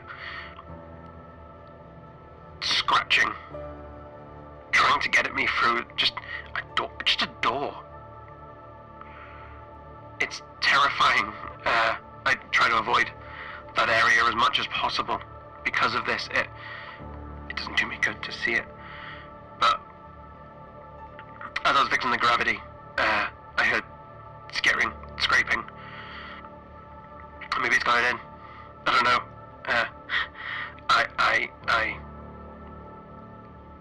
I fixed it. I ran to the bridge. Out of fear, the hole that I mentioned before. I got in there and once the noise had stopped, the door, it was broken. I had to use a crowbar to manually... I didn't think people would do that.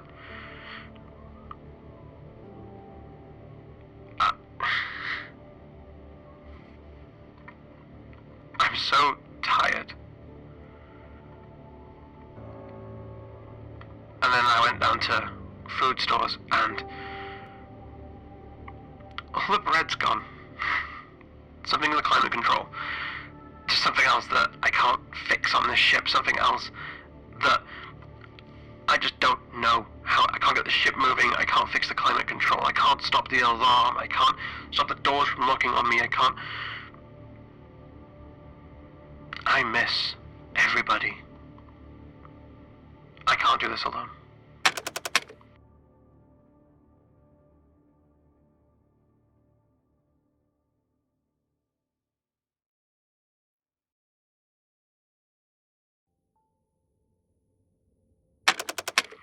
Day 16. Salvage ship the Wretched. Flight engineer Harper reporting. I managed to fix the distress beacon. I don't know how.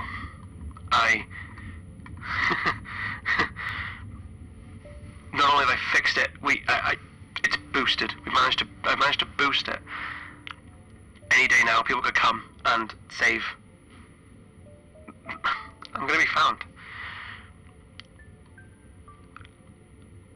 I don't know what to say, how to react. I'm gonna be better. And that's caused me to think that the creature surviving, it survives in anywhere, anything. Nothing kills it, not even the cold black of space. And I wondered if its attack on us was one of malice or one of survival. If it thought we were strangers in its space and we would destroy it.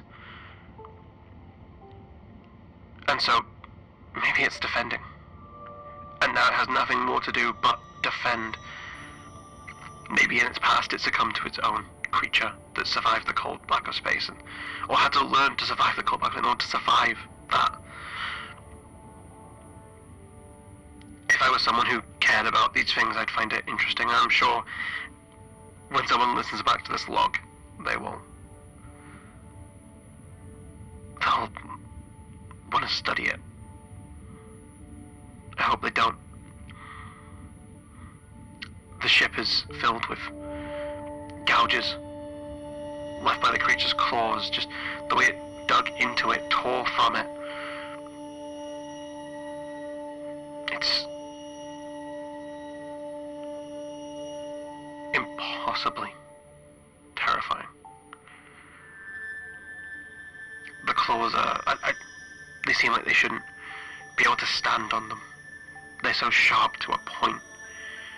But they do. And I guess because the world bends around them.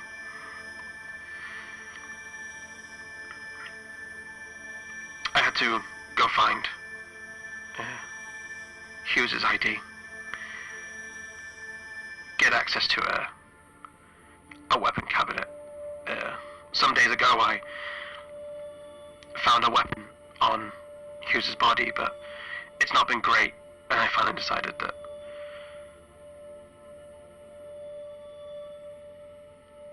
I needed something better to defend myself.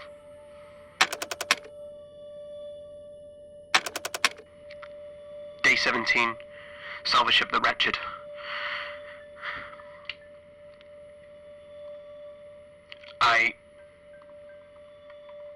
The creature had all this time.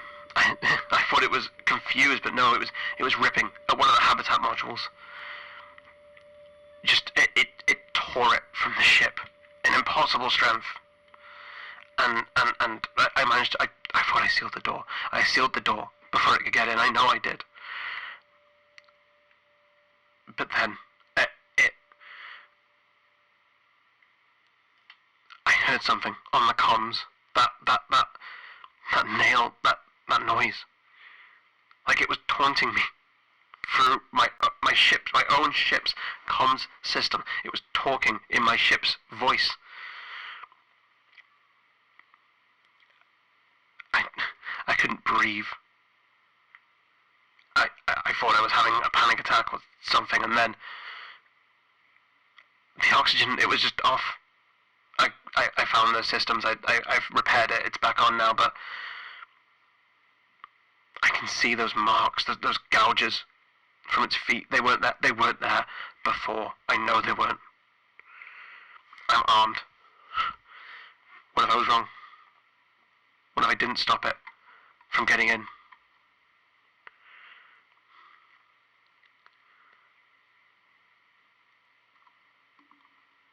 I'm gonna go and look for it.